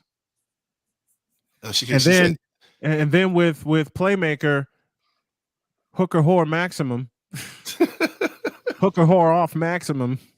See, Andrew, Andrew, it's your turn. You got to come up with one now. So wait a minute, why? Everybody in the chat within the sound of our voices, come up with a brand or a type or a strength type for hooker whore off. So we got to have a list now. So you said that the conversation between you and your wife, it spiraled into something else. You talk about Bad Bunny being a pansexual. Yeah, and she goes, "Oh, why?" She goes, "Well, why can't he be a trisexual?" I'm like, "Oh, wait. Was that an intentional joke?" And it went downhill from there. She said it. She just said it like it's like because my wife, she don't think about anything like that. Like, and it went downhill from there. See, a trisexual. One of the things I love about my wife, Jody. One of the things I love about my wife, Jody. She has absolutely no filter. She warned me of that when we were dating. She says, "I got to tell you something." I said, "Lay it on me." She goes, "I have no filter. So whatever I think about just may come out and it may surprise you." I said, "Baby, after everything I've been through, nothing surprises me." I lied. Because some of the things that she spits out, especially when she's tired, it doesn't surprise me, but it has me laughing my ass off. Because I told... Well, you know what's interesting? I'm sorry, go ahead. I told Jody one night when she was extremely tired, I said, "You know you're a riot when you're tired." And she goes, "I have no idea what you're talking about." And then she says, I'm not tired at all." And she looks up at the ceiling and went, "What the hell is that?" And I'm just laying here. I'm laying in bed just cracking up. She goes, "Why are you laughing at me? Because you're a riot when you're tired?" Well, you know, it's interesting. Relationships, as we all know, is what we make of it. So, but I admit that I'm a hypocrite, and here's the reason why. So I was dating this lady, and you know, just like anything else, you know, relations and stuff like that. I figured let's spice it up, and I've always wanted to have a menage a trois or menage a quattro me and 2 women or 3 women. That's always been my goal since I was a teenager. So I figured, look, we start off slow. I said, look, baby, why don't we spice things up and bring in a woman into the whole mix and everything would be cool. What do you think about that? Oh, okay. Yeah, I got a couple of, well, tell you, I have some ideas and some of your girlfriends look pretty sweet. Maybe we'll talk to them and everything else. Okay, then I'll do that on one condition. What's the condition? If I do that and bring in a woman, I go to bring in a man. No, I quit. No, I'm out. No, I didn't even look. I said, I walked away and said, you know what? Case closed. Because I'm a hypocrite. I can't think of someone, banging. Wait a minute. Right. He said, I quit. I quit. Wait. That's almost like B-O. I mean, I was like, I quit. I got the sound. my gosh. When we were doing the segment earlier, my computer crashed. Right. My computer absolutely crashed. So I gotta reset everything. And I believe Cole was trying to do this. And for bass. You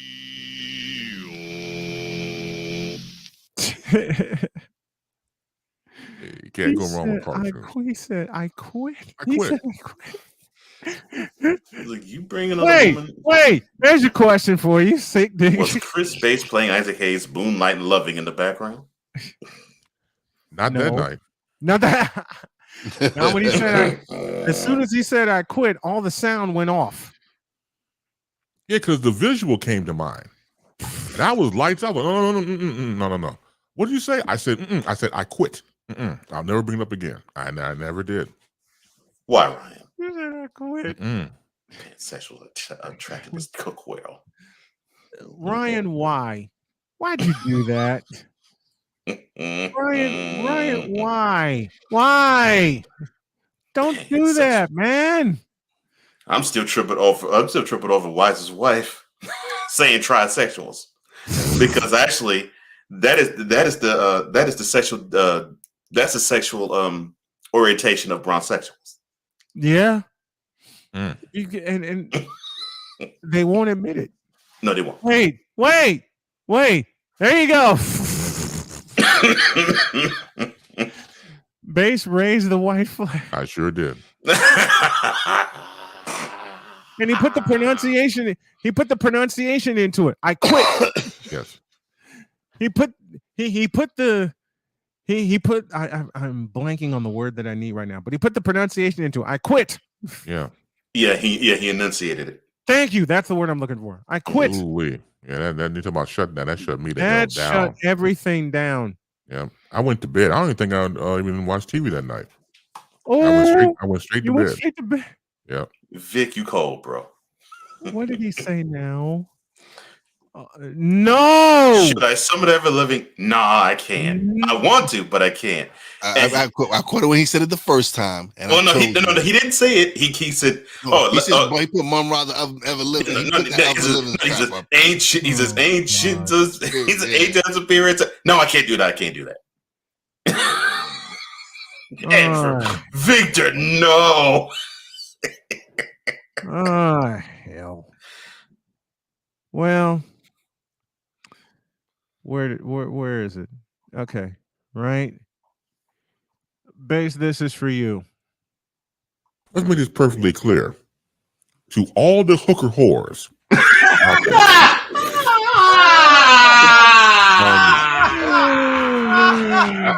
With a deadpan face.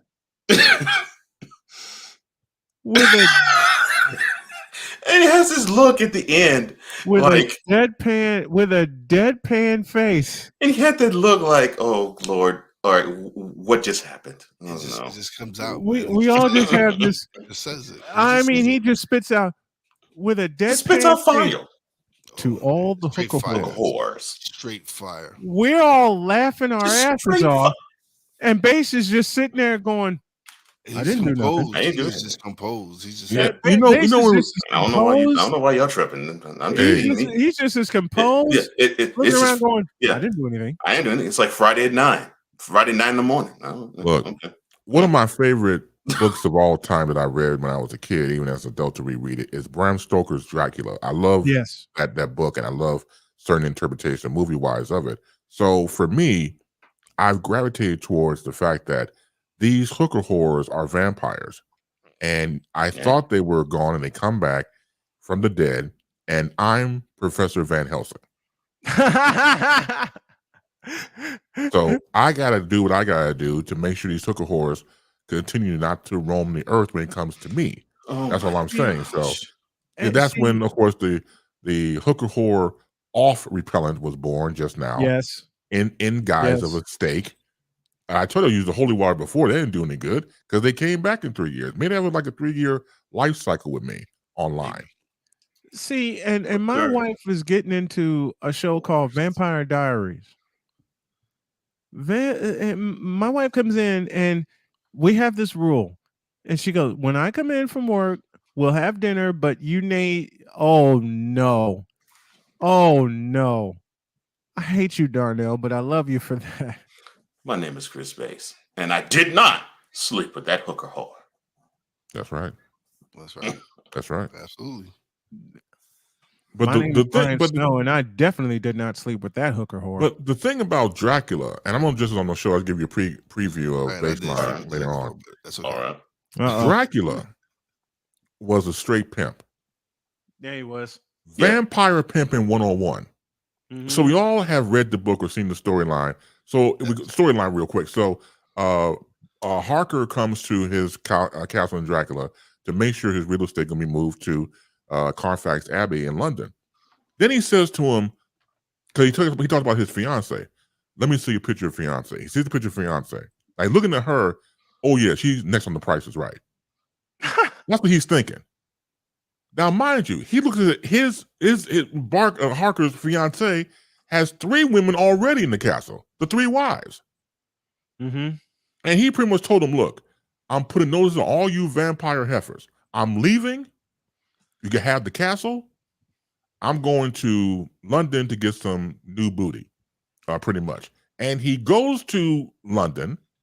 Not only does he take over and starts to get with Harker's wife, Harker, the fiance, has a girlfriend named Lucy. He gets with her too. Straight vampire pimping. I'm going to take your woman, and I'm going to take your woman's friend too, and leave the 3 heifers I have behind. And leave the 3. Vampire Pimpin' 101. Thank you. TV. I leave the 3 heifers. So is Velvet Jones a vampire? I'm Velvet Jones. I'm sorry, Eddie. Are you can't hear this anywhere else but on Snowman in the Morning Coach. Right. Do it, Chris. Do it, Bass. Hello, I'm Velvet Jones, the vampire. Are you around when I get a chance to bite on your neck? I'm here to tell you about Vampire Pimpin' 101. And that's all I got right now. That's about it.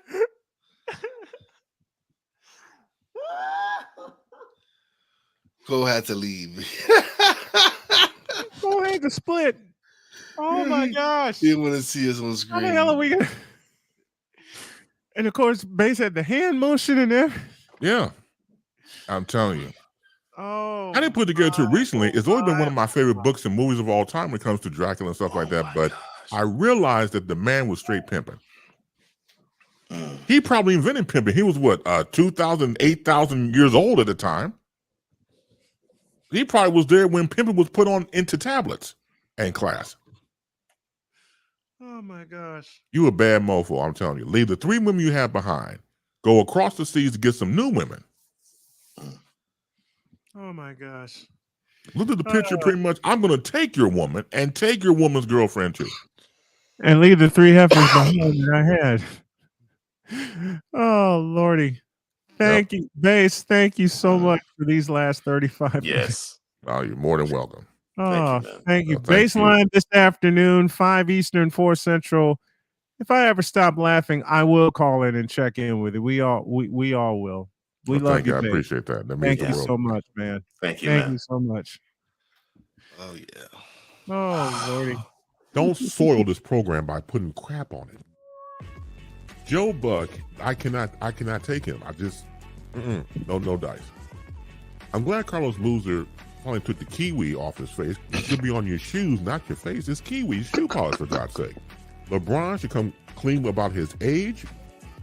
I wish, baby Jesus, that I had alcohol in this container, because I need some after watching Screaming Nate Smith. Baby Jesus, really? 6 pounds 7 ounces. Go tell 5 of your friends and 8 of your enemies that Chris Bates will be in the air.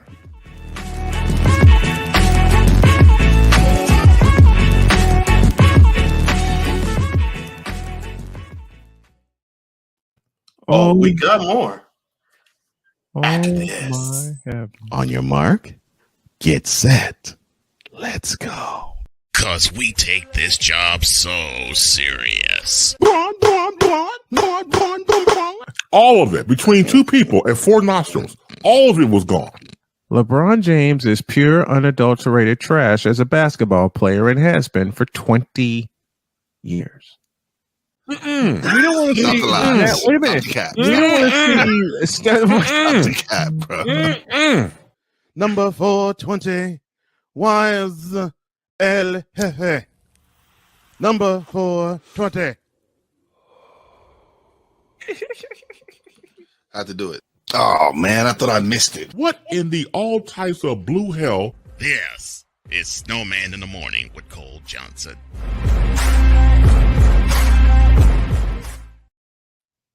How the hell are we going to top what the hell just happened? Can't. I'm not even going to try. I can't. We can't do it. We got Mike debate coming in 180 seconds. We're going to do some picks, but damn. And we had nothing planned. None. Not a I didn't know you were going to come and have a reboot with the hooker whores. I should have added this. As a matter of fact, I'm going to do a quick reset. If you would put the main photo back up again, please, because I got a present for you. All right. Once again, hour 3 starts right now. Cause we take this job so serious. To all the hooker whores. I will not cuss. I will not cuss. I will not cuss. I will not cuss. I will not swear. I will not swear. I will not cuss. I will not cuss. I will not cuss. I will not cuss. Gotta go, gotta hope. Oh man, I thought I missed it. What in the all types of blue hell? This is Snowman in the Morning with Cole Johnson. You're welcome. Look at you. You're welcome. Wow. You put that together. Wow. Impressive. Y'all told me step my game up, and I am one of the producers of the program. So, F it. I'm stepping my game up. Oh, I see. I don't have Adobe Premiere Pro, but the program I do have to cut video works just fine. Bro, listen. It's not the tools. It's not the tools. It's not the tools. It's the person who use it. I'm saying. So I don't use Adobe. Y'all like that Pro. one? Y'all like that that was one? good. That was good. Yeah, it was really good. That was a good one. It just kind of fit with everything, especially today, reprising the conversation. So that just fit. That was just fun for me to do. And I got a few more up my sleeve. I'm putting a second board together here on StreamYard, and I'm going to mess around with OBS today to see how we can do that. I have both of them cooking my breakfast butt naked with the house shoes. As far as OBS, what did you want to do as far as OBS? Integrate the views that we have here with StreamYard and bring it to OBS. So you mean when for when you're using OBS, you mean have the chats and everything on OBS? Not only that, but the clips that Cole so cleverly put together, all of the because on OBS you would have to add that in as in a scene. No, you can add that as either a slide or pictures, whatever it is, or media. Okay. Okay. Well, Saying but you got to I'm add it gonna to have the fun. whatever scene you're going to use it on. You just have to add it to that Oh Lord. to that part. Whatever. Welcome to Snowman in the Morning with Cole Johnson, where the Knicks are saying Cowboys are done, Bronxexuals don't quit, and Hooker Ho Maximum was born. Playmaker, we need you to voice that. Matter of fact, get up here. Drop the link real quick. All right. Matter of fact, Playmaker. Well, actually, let's take care of business first. We missed him last week. We got him this week. Mike Debate is now with us to talk some football. Good morning, Mike. Good morning, my friends. Always an honor, always a pleasure to join you on a Friday. Missed you last week, but definitely glad to be here this week, heading into week 2. Man, glad to be with you in heading into week 2 also. And we're just gonna get right to it. We're gonna do some picks, and we know all the storylines, especially when it concerns the two teams in this household and households all around the place. So why not? Let's just go right into our picks, because this is why we're doing it. All of the numbers you're going to hear will be courtesy of Caesars Sportsbook, and we're going to have some fun, and we're going to pick them all, because yes, there are some dog games like there were last week, but doggone it, I missed Mike. We're going to do some picks, and we're going to start in New Jersey. Giants favored by 2 over the Carolina Panthers. What? I'll start this round by saying I picked the Giants. I'm laying the points, and whatever the over/under is, I'm going over. Let's go to Mike. What? Yeah, I mean, I'm a little surprised by this, but I would say that I go with the Giants as well. I thought they really did some good things last week, rallying late, beating the Titans. Saquon Barkley, I thought, showed that he's capable of returning to form in where we saw him previous years. I think he's going to carry the team again this week. I think the Giants go to 2-0. That's a big surprise for a lot of people, but I like the Giants in this one as well. To Wise up top. Really? You really want me? The Giants, man. And Cole, do you make it unanimous? Yeah, it's unanimous, but who's smoking? The Giants by 2? They're going to disrespect the Giants that bad? Because the Panthers are horrible. Caesars Sportsbook, to answer your question. This is where all of the spreads come from. Let's go to Jacksonville. Colts with a tie on their record. Jaguars with a loss. Indy favored by only 3.5. They break the jinx, and they break the jinx big time in Jacksonville. I don't see why Jonathan Taylor doesn't get at least $1.5 billion against that Jaguars running game. The Colts will win, and I'm laying the points. Mike? Yeah, I think the Colts will win, and I'm laying the points as well. They haven't won in Jacksonville since 2014, the last I looked. That surprised me, but I do think they right the ship here without any question. The Colts, obviously a little bit of a tough game last week against the Texans, but I think they right the ship this time. No rally for the Jaguars. The Colts take this one. Top shelf to Cole. I'm sorry, the Colts are not an NFL franchise anymore. I take the Jaguars. Damn. Okay, Cole, finish. Wise, finish it off. I'm actually looking at Jacksonville. They've defeated them the last 4 at home. No, more than that. More than that. Last 7. Oh, last 7 at home. Yeah, last 7. I'm gonna go with the Jags. I'm not. I'm going with the Colts. This is where they regain their franchise tag. Let's go to Levi's Stadium. 4:05 kickoff. 49ers and Seahawks. And this is one of the biggest spreads of the week. 49ers favored by 8.5. This game is on Fox. Fine. Y'all want to doubt the 49ers? Go right ahead. I'm picking the 49ers, and I'm laying all 8.5 of those points because they're going to run for 300 yards against that porous Seattle run defense. Mike? Yeah, I think a lot of people are high on Seattle right now because of how they performed against the Broncos on Monday night, and they did a good job. I mean, there's no question about it. Give them the kudos. A lot of people didn't think they'd win that game, but short week, that's going to be a challenge. But to me, the bigger challenge is facing the 49ers on both sides of the ball. You mentioned the running game. they're going to do it. You mentioned the offense. I think they get right. Yeah, Seattle takes this one and they excuse me. I think San Francisco takes this one over Seattle and they cover. And I think they'll cover too. To Wise. I have no faith in Geno Smith. Yeah, he had a good game in Denver, but I just feel they can't stop the 49ers run game. And Thank you very much. I got to give, even though with Elijah Mitchell down, they still got some capable running backs. And so I'm going to go with the Niners. Yeah. And Trisha Bray is one of our guest pickers in the chat. She's going with the 49ers as well. So is Andrew. Cole, finish it off for us. Do you make it unanimous? Geno Smith, you'll have a lot of time to write your haters on Sunday. Mm-hmm. You know, you proud of that time. And he's going to spend a lot of it on the ground. Yeah. You're proud that you had that effort that basically you should give your defense and the 2 running backs for the Broncos credit for. Okay, fine. You will be the reason why they lose this game easily, the 49ers. Easily the 49ers, and I'm picking them to cover. Bears and Packers on Sunday Night Football at Lambeau Field.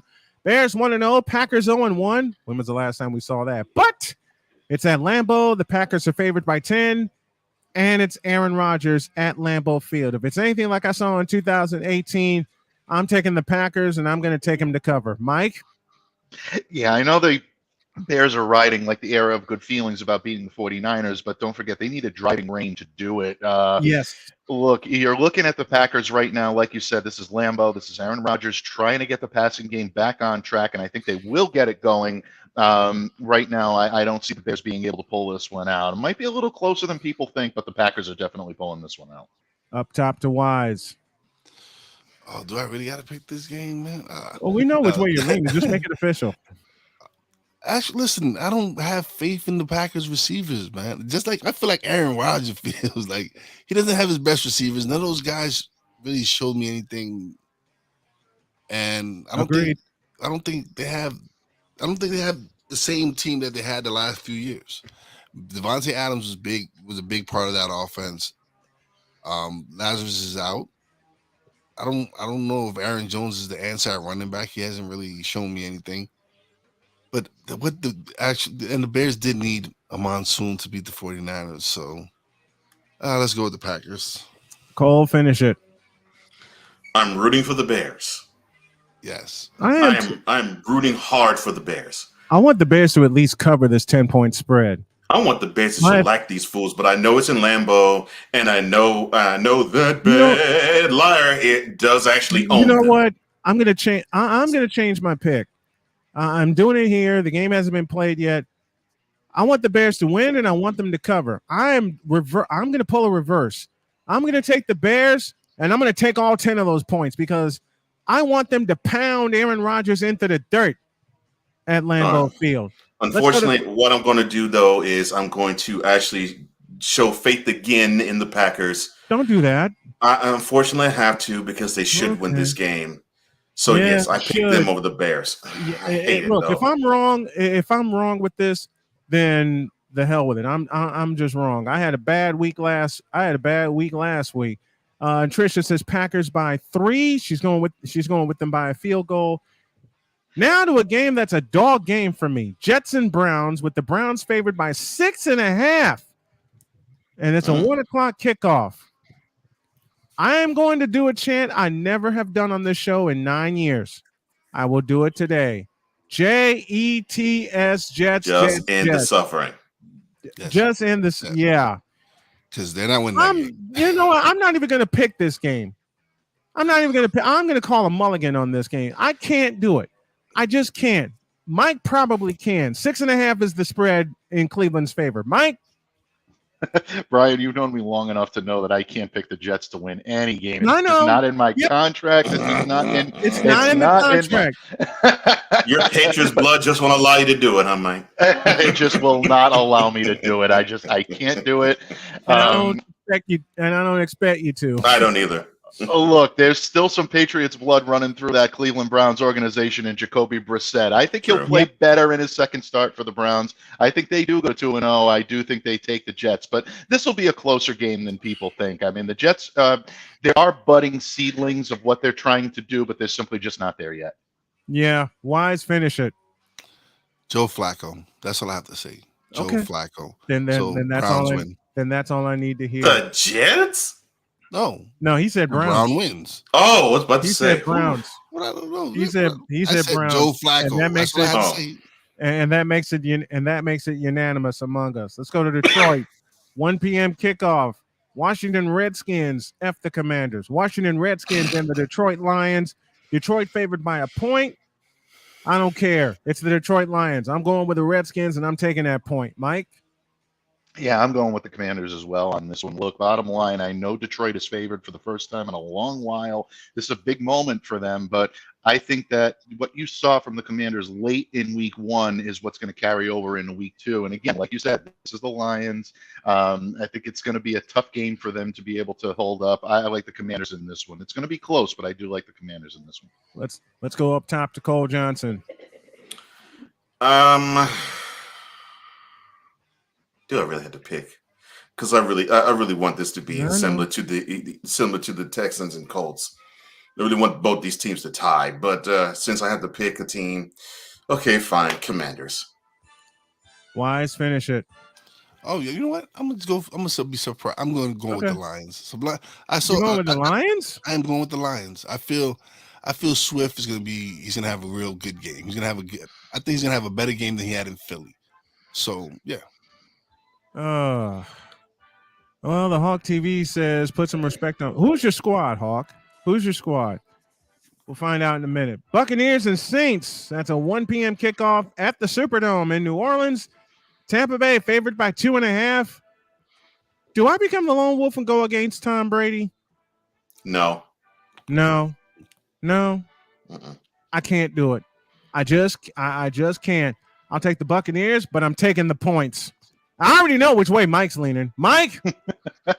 This was a tougher one than you may think. Saints, right, There Mike? is a kryptonite. If there is a kryptonite to the NFC version of Tom Brady, it is definitely the New Orleans Saints. Look, that Saints defense can get after when that line is healthy. They can definitely do it. The problem is right now is there is a little bit of suspect there. So, when you look at what the Saints defense does, they need to come up big here after struggling last week a little bit.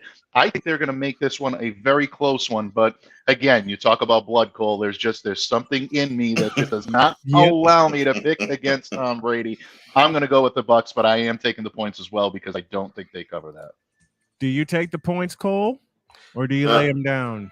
I lay them down, and I'm actually thinking that the Bucs they're going to be affected by Giselle having Tom sleep in another house. Yeah, Saints all the way on this one. Oh man, that's our guest picker, and Trisha. That's the way she's going. Another guest picker, Andrew's going with the Saints as well. Wise, finish it. I'm going with the Saints. I actually think Jameson has something. He had a great game last week. He came back and led them to that victory. And again, the Saints played the Bucs real well.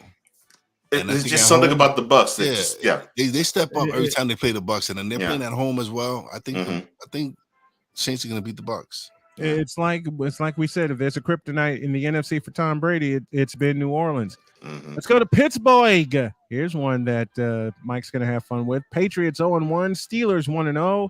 Steelers were rescued by Bengal mistakes. The Patriots, they played Miami. There's the Patriots kryptonite. It's a 1 p.m. kickoff, and New England's favored by 2. I'm taking the points, but I'm going with the home team on this one. Mike?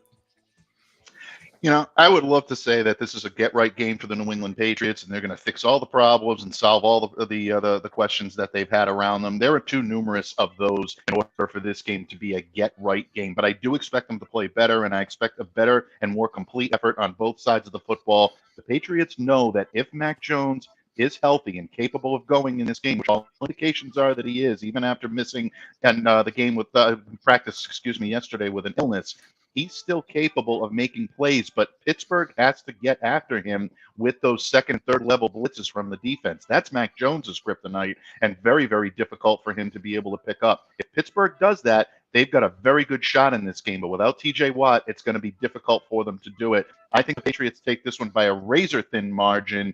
I only like them by a point in this one. I have them taking this 24-23 over the Steelers on Sunday. Let's go up top to Cole. I want to believe in the Steelers. I do, and I agree with you, Mike. You mentioned to me the difference maker in the whole game, T.J. Watt. He won't be playing. Right. And if the Steelers had him, I would probably lean more toward them. But that offense is absolutely atrocious. The Steelers' offense is horrid. Yes. It's terrible. And yes, I know they're playing in Acrisure, Heinz Field. It's but Heinz Field. but I really can't go with the home team here. And I think the hoodie will use this as a bounce back game. I will pick the Patriots. Let's go to Wise. Finish it off. Oh, I think Steelers going to start off 2-0. Oh, yeah, I know they had a bad offensive game, but listen, they showed that they could win the ugly games with that game with Cincinnati, and if they can get after Mac Jones, they can make it a difficult day, especially at home. So yeah, I'm going with the Steelers. And the thing is, oh boy. And the thing is, four turnovers and 7 sacks, and you mean tell me you needed a blocked extra point just to have a chance to win the game? That right there is what stands out to me. Not to mention a walk-off field goal. We got Steelers all over the place with Andrew, Trish, and the Hawk TV. They're all going with the home team. Speaking of home team, let's go to Baltimore in the last of the 1:00 games. Dolphins and Ravens. Baltimore favored by 3.5. Again, all of our spreads come via Caesars Sportsbook. Ugh. This is one of those games where I don't want to pick, but I know I have to. All right, I'm going with the home team, and I'm going to trust Lamar Jackson to make the right plays. But I'm taking the points. I'm not laying the points on this one. Mike? Yeah, I'm doing the same as well. I like the Ravens in this. Look, this is like a ghost of Christmas past and future. Last week's opponent for the Patriots against next week's opponent for the Patriots. So I'm going to be dialed into this one. I saw enough of Tua Tagovailoa to know that he can hang with any team. But the problem is there's still some arm strength issues that will become a problem when you're facing a defense that is ready to shut him down. I think Baltimore comes in knowing that. I think they do it, and I think they take this one. But Miami, I can tell you from last week's game, they're for real, and they didn't even be able to show what they can truly do. Patriots did a very good job of shutting down that run game for Miami. Someone you know very well, Brian, and Raheem Mostert wasn't able to really get on track along with Chase Edmonds. If Miami can get those guys involved early, could be a different outcome, but I still think Baltimore is the better team at this point. All right, let's go up top to Wise. I'm surprising myself with this pick. I'm actually going with the Dolphins, man. Actually, I like what they have going. Like Mike said, if they can get their running game going, it's gonna be a long day for the Ravens. If they can get the running game open, it's gonna open up the passing lanes for Tyreek Hill and Waddle. I like what Miami has on offense, man. So I'm going with the Dolphins. Let's go to Cole to finish it off. I want the Dolphins to show me they can do this on the road. Prove it to me that you can do this on the road. You did a good job at home. Do the same thing to the Ravens that you did to the Patriots. And if you do, you'll have my respect. Until then, I take the Ravens. Let's go to Los Angeles as we start our 4:00 game coverage. 4:05 is the kickoff. Falcons and the world champion Rams. Both teams are 0-1. Why is this a trap game in my eyes? I'm going with the Rams, but I'm taking the points. Mike? I'm going with the Rams, and I'm taking the points too, because the Atlanta Falcons do have talent on both sides of the ball. A.J. Terrell is still one of the better corners in this league. Kyle Pitts can make things happen as well. And I've seen Cordero Patterson be able to change the complexity of the game, so they'll keep it close. That being said, I still think Los Angeles wins this. They've been rested for 10 days. Bad showing against the Bills in their opening game. You know that Sean McVay and crew are going to want to right that ship. They're going to want to erase that bad taste. I think the Rams take this. It may not be a complete blowout, but they will take this comfortably. Up top to Wise. Yeah, I think the Rams having these 10 days off and getting I think they get to right the ship, so I'm going with the Rams. Cole, finish it. Do you make it unanimous? Yes, because the Falcons don't know how to hold leads. And it's Marcus Mariota at quarterback. That should tell you everything you need to know. And yes, that chuckle about the Falcons holding leads came from me, folks. If you just in case you were wondering. And it's the truth. Falcons can't hold leads. Whether it's in the Super Bowl or this past Sunday. Or this past Sunday. Or against the Bears 2 years ago in their own stadium. Or last year against the Cowboys. Yep. Speaking of the Cowboys, they get to face a pissed off Bengals squad with the Bengals favored by 7. Good. Then I say, give me the Bengals, and I'm laying the points because the Cowboys are going to get blown to smithereens in their own house. Mike? Yeah, I'm going with the Bengals, and I'm laying the points as well. Look, I know Dallas is talking a tough game right now about trying to step it up defensively. Trayvon Diggs went on the radio today, earlier this week, saying that we've got to step it up, we've got to do it. But you're not just facing a Bengals team that's coming in maybe a little bit miffed from last week. You're facing a very pissed off Bengals team, for lack of a better term. And Joe Burrow is going to have these guys ready. I don't think Dallas has the firepower with Cooper Rush under center. Yeah, the Bengals take this one, and I think they take it big. All right, up top to Wise. I'm not going to make the mistake and go with Dallas again. That's for Good. sure. That last week I was last week I let my feelings for Tom Brady get involved in my decision, and so I'm definitely not making that mistake twice. You took the Cowboys last week? Yes, you did. You sure did. He did. Like I took the Packers last week. I'm not gonna lie. I did. Just like you took the Packers last week. So. All right. I'm skipping over the Texans and the Broncos. That's a 4:05 game. Denver's favored by 10. Thank you. Let's go to this. Let's go to Vegas. Raiders and Cardinals. Vegas favored by 5.5. Good. I'll take the Raiders. I'm laying the points. Kyler Murray and the Cardinals don't know what the hell to do. They're going to start off 0-2 on the year, and it's going to be a long season. Mike? Yeah, it's looking like a long season in Arizona, and it's a little bit of a surprise to me, but things we've talked about regularly, Brian, on this show, and problems that just don't seem like they were addressed in the offseason. On the contrary, I think Las Vegas looks like they're playing as a more cohesive unit. I like what Josh McDaniels doing with the offense there. I like the Raiders in this one, and I like them to cover. All right, Cole, what you got for me? Well, firstly, the Bengals are going to spank the Cowboys. We know. Yeah, and the Broncos are going to bury the Texans. Now, for the Cardinals and the Raiders, so is Kyler Murray throwing a temper tantrum? Yes. You say yes, Raiders. Okay. All right, Wise. Raiders. I'm going with the Raiders. I think they have a much better team. We're all taking the Raiders, and we're all taking them to cover. Now we got a Monday night doubleheader, and we start in Rich Stadium in Buffalo. I know it's called something else, but for me, it's old school. It's Rich Stadium. The Titans against the Bills. The Buffalo Bills are favored by 10. I'm laying all 10 of those points. The Titans are porous on the line.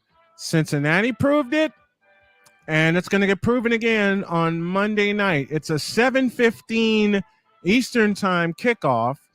So I'm going with the Buffalo Bills and Josh Allen to blow them to smithereens. Michael?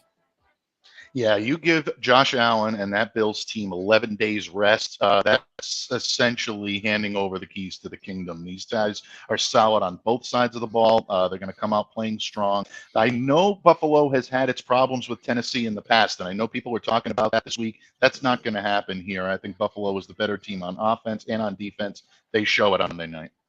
Up top to Cole, first of the doubleheader on Monday.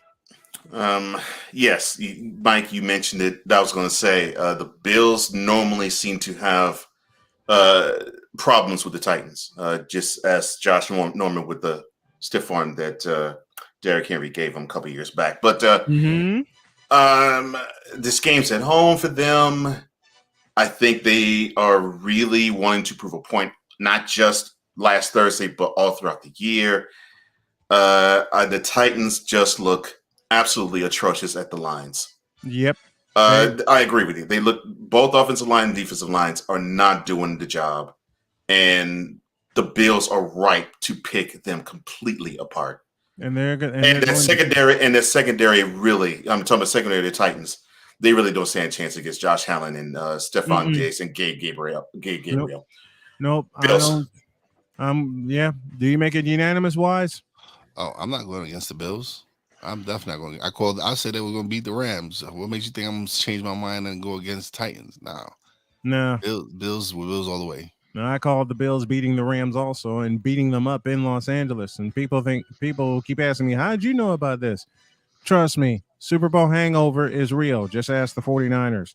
Vikings and Eagles finish off our schedule in Philadelphia. Eagles are favored by a deuce over the Vikings. The Vikings pick up a win against the Packers. I'm going home team, but I'm taking the points. Mike?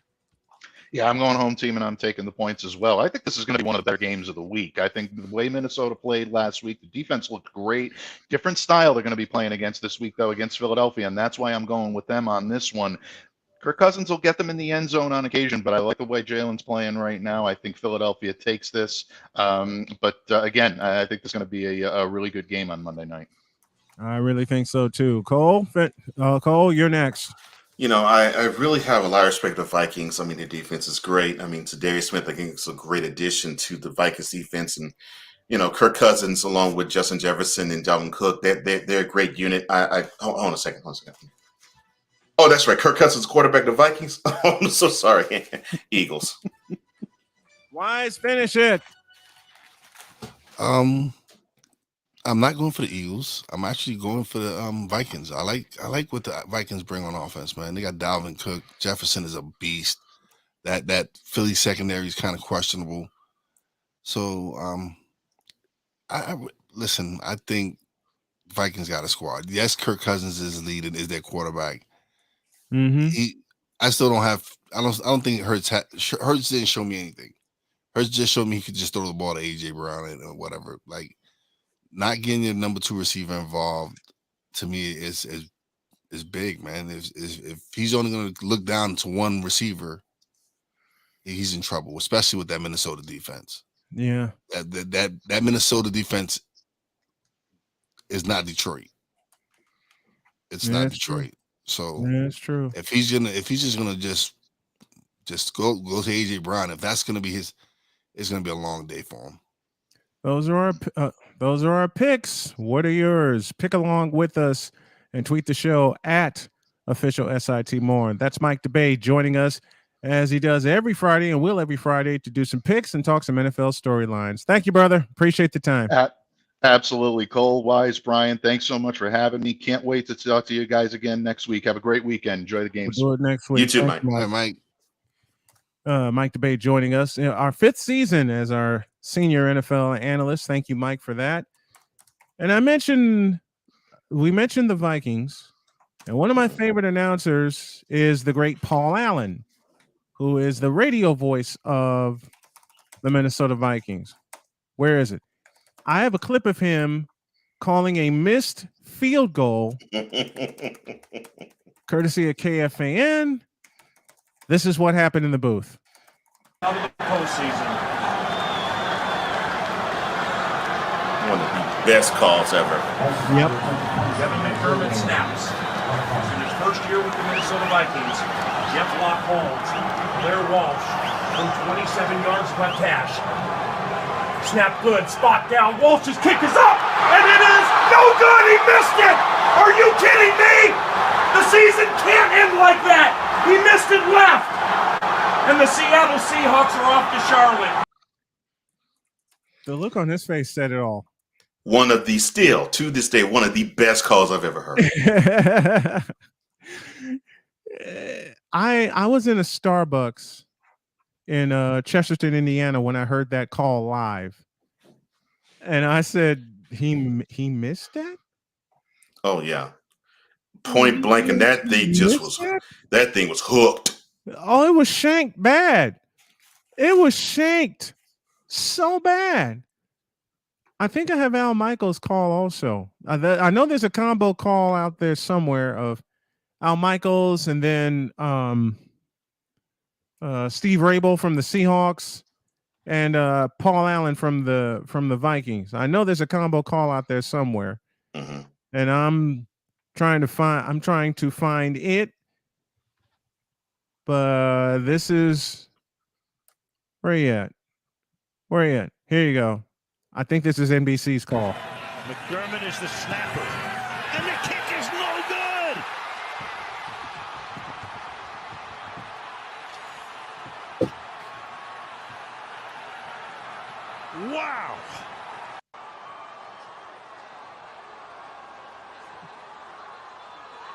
Now Michael said the best two words. Go figure. Mm-hmm. Man, he's one of my favorite play-by-play guys of all time because he just knows what to say and when to say it. Oh, even like now, still, he just knows what to say and when to say it. Like the infamous, he did what? Mm-hmm. I love that. Mm-hmm. He has just enough professionalism and just enough. I'm so engrossed in the moment as a fan where it's like you can appreciate the wholeness of a guy like Al Michaels. It's like, wow, you know what you're calling. I think he's now relegated to Amazon Prime. Amazon Prime. Mm-hmm. That's bold to me. It shouldn't happen. It shouldn't happen like that. Yeah. Even now, he's still one of the best to ever do it. Yeah. Even can we? I wish we could go back to Monday Night Football the way it was with Al and Frank and Dan, but Frank's no longer with us. Right. Second and 10 from the Greg. What's Blair Walsh doing? And this is the Jeff Locke holds. Blair Walsh from 27 yards left hash. Snap good, spot down. Walsh's kick is up, and it is no good. He missed it. Are you kidding me? The season can't end like that. He missed it left. And the Seattle Seahawks are off to Charlotte. Blair Walsh missed a 27-yard field goal, and the Minnesota Vikings are going to lose 10-9. It just seemed like he knew it. Mm-hmm. It just seems like he knew it. Yeah. It just seems like he knew it. But if I have to, you know what? Let's do a montage. One more thing before we get out of here on this Friday. Let's do one more. Let's do one more thing before we bust on out of here. I'm gonna play a clip of wrong button. Paul Allen's funniest calls. And what got me hooked on Paul Allen is when he was calling a game against the Bears in 2006, and he said that Rex Grossman, who was the Bears quarterback at the time, was claustrophobic. Mm-hmm. You know what? And I started thinking about it. And I'm like, why are you saying that? Then I thought about it when I got back behind the booth. He's right. Mm-hmm. He's right. Here we go. Best of Paul Allen. High snap, put down. Joseph, come on! It is gone! No, he missed no it. Good. Are you kidding me? He missed it right. He missed it right. Oh, my heavens. Oh, my. He missed it right. What a gut punch to a team, Paul, that play after play, toward the end, fought its way back. Missed it by like a foot. And Blair Walsh from 27 yards left hash. Snap good, spot down. Walsh's kick is up, and it is no good. He missed it. Are you kidding me? The season can't end like that. He missed it left. And the Seattle Seahawks are off to Charlotte. Blair Walsh missed a 27-yard field goal, and the Minnesota Vikings are going to lose 10-9. Favre goes back to pass. He pumps. This is the one Now you're he looking for, fires Victor. over the middle. Intercepted. I can't believe what I'm seeing right now.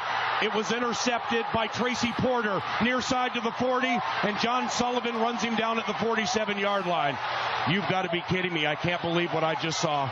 Looking at that play, he should have just held on to it, Paul. He should have. He could have easily gotten 5 or 6 yards if he would have just pulled that thing down and dove forward. But why do you even ponder passing? I mean, you can take a knee and try a 56-yard field goal. This is not Detroit, man. This is the Super Bowl. And the clock continues to run, PA. And 17, my personal 16, favorite. 15. See, they have to go deep This into one- the end this zone. one We better right put here. some people in the end zone, right, Joe? That's exactly right. I mean, Get there's back nobody there. inside the 10. Get back, Here guys. it is. The season's on the line. Two From receivers left and right. 6 and 2. McCown takes the snap. He steps up. He's all by himself. Fires into the end zone. Caught! Nathan Clear. To being eliminated from the playoffs with that catch. No! The Cardinals have knocked the Vikings out of the playoffs. I believe it was caught by Nate Poole. He's being mugged by his Cardinal teammates. Poor Dante Culpepper. in that particular year, 2003. Yeah. Oh man, Allen. Look, Hawk. I've listened to a lot of Vikings games with PA on the mic. You don't know how many times he's almost cursed. Mm-hmm. You don't know how many times he's almost cursed. Brad Sham too for the Cowboys. Hell, I can honestly say how many play-by-play guys have almost cursed. I'm one of them. I've been there. I have been there. And holding your tongue in situations, and Victor can vouch for me. We did baseball together. Holding your tongue when you don't want to, toughest trick ever to pull off. The toughest trick ever. Now, I'll leave you with a couple of them. Ouch! What'd you do that for, man? My apologies. Just for that, I'll give you this. I'm out if there's no possession. 28 and 8 seconds remaining. The Knicks down by 1 with the ball. Starks, played by Jordan. Ewing out to set a pick. Here's Starks, changed his mind. Plenty of time on the shot clock, down to 10. Ewing for Smith. Smith. Strip, Smith. Stop, Smith. Stopped again by Pippen. What a play by Scottie Pippen. Final seconds, Jordan for Armstrong. And the Bulls have defeated the Knicks. The Chicago Bulls with a couple of spectacular plays. Scottie Pippen stopping Charles Smith. And the Bulls won it. That last basket will count. The Bulls 97, the Knicks 90. Talk about wanting to hold your tongue. Marv Albert, longtime Knick broadcaster, sees that happen. It's all right. I'm over that. No, you're not. Yeah, I am. No, you're not.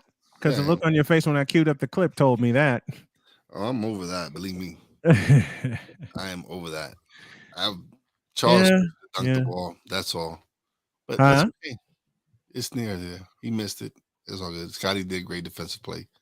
Mm-hmm. Yeah. Let me get one more before we get on out of here for the day. If I can find it. I found it. Matter of fact, I got a couple more. This is for all the old schoolers in the house. Pass is deflected, going to be stolen, I think, by the doctor. Yes, he's got it. Here he comes. Ray rocked the baby to sleep and slam dunk. Thank you, Chick Hearn, for that call. Thank you, Chick Hearn, for that.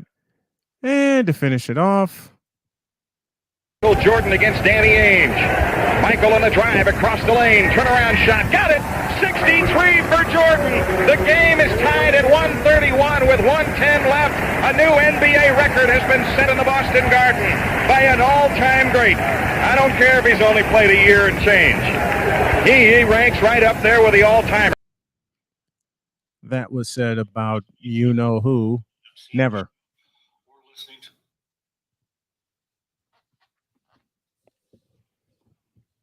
Okay, one more. And this is for a certain group of people. Pressey looks to bring it in. He comes in and throws it away. The Bulls have it. Here comes Michael Jordan on the drive. 5 seconds.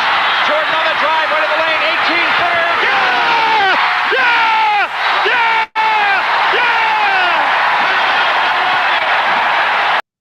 Yeah! On his birthday in 1989. And we'll leave it there for now. Thank you to Mike Debate, to Ben Sutter, to Sam Shady for all joining us this morning. Thank you to Wise and to Cole. I'll be off until Wednesday to simply rest upon doctor's orders. I'll be back Wednesday. Cole will take the chair for the next couple of days. Thank you all very, very much. Have a great weekend. God bless. Remember to make your next move your best move. And always remember, Cole, if your dreams don't scare you, then they're simply not big enough. we invite you to dream big and do bigger. We're out of here. See you Monday. And I nearly pushed the wrong button yet again. Now I know I need to sleep. And always remember, the sheriff is a Nick.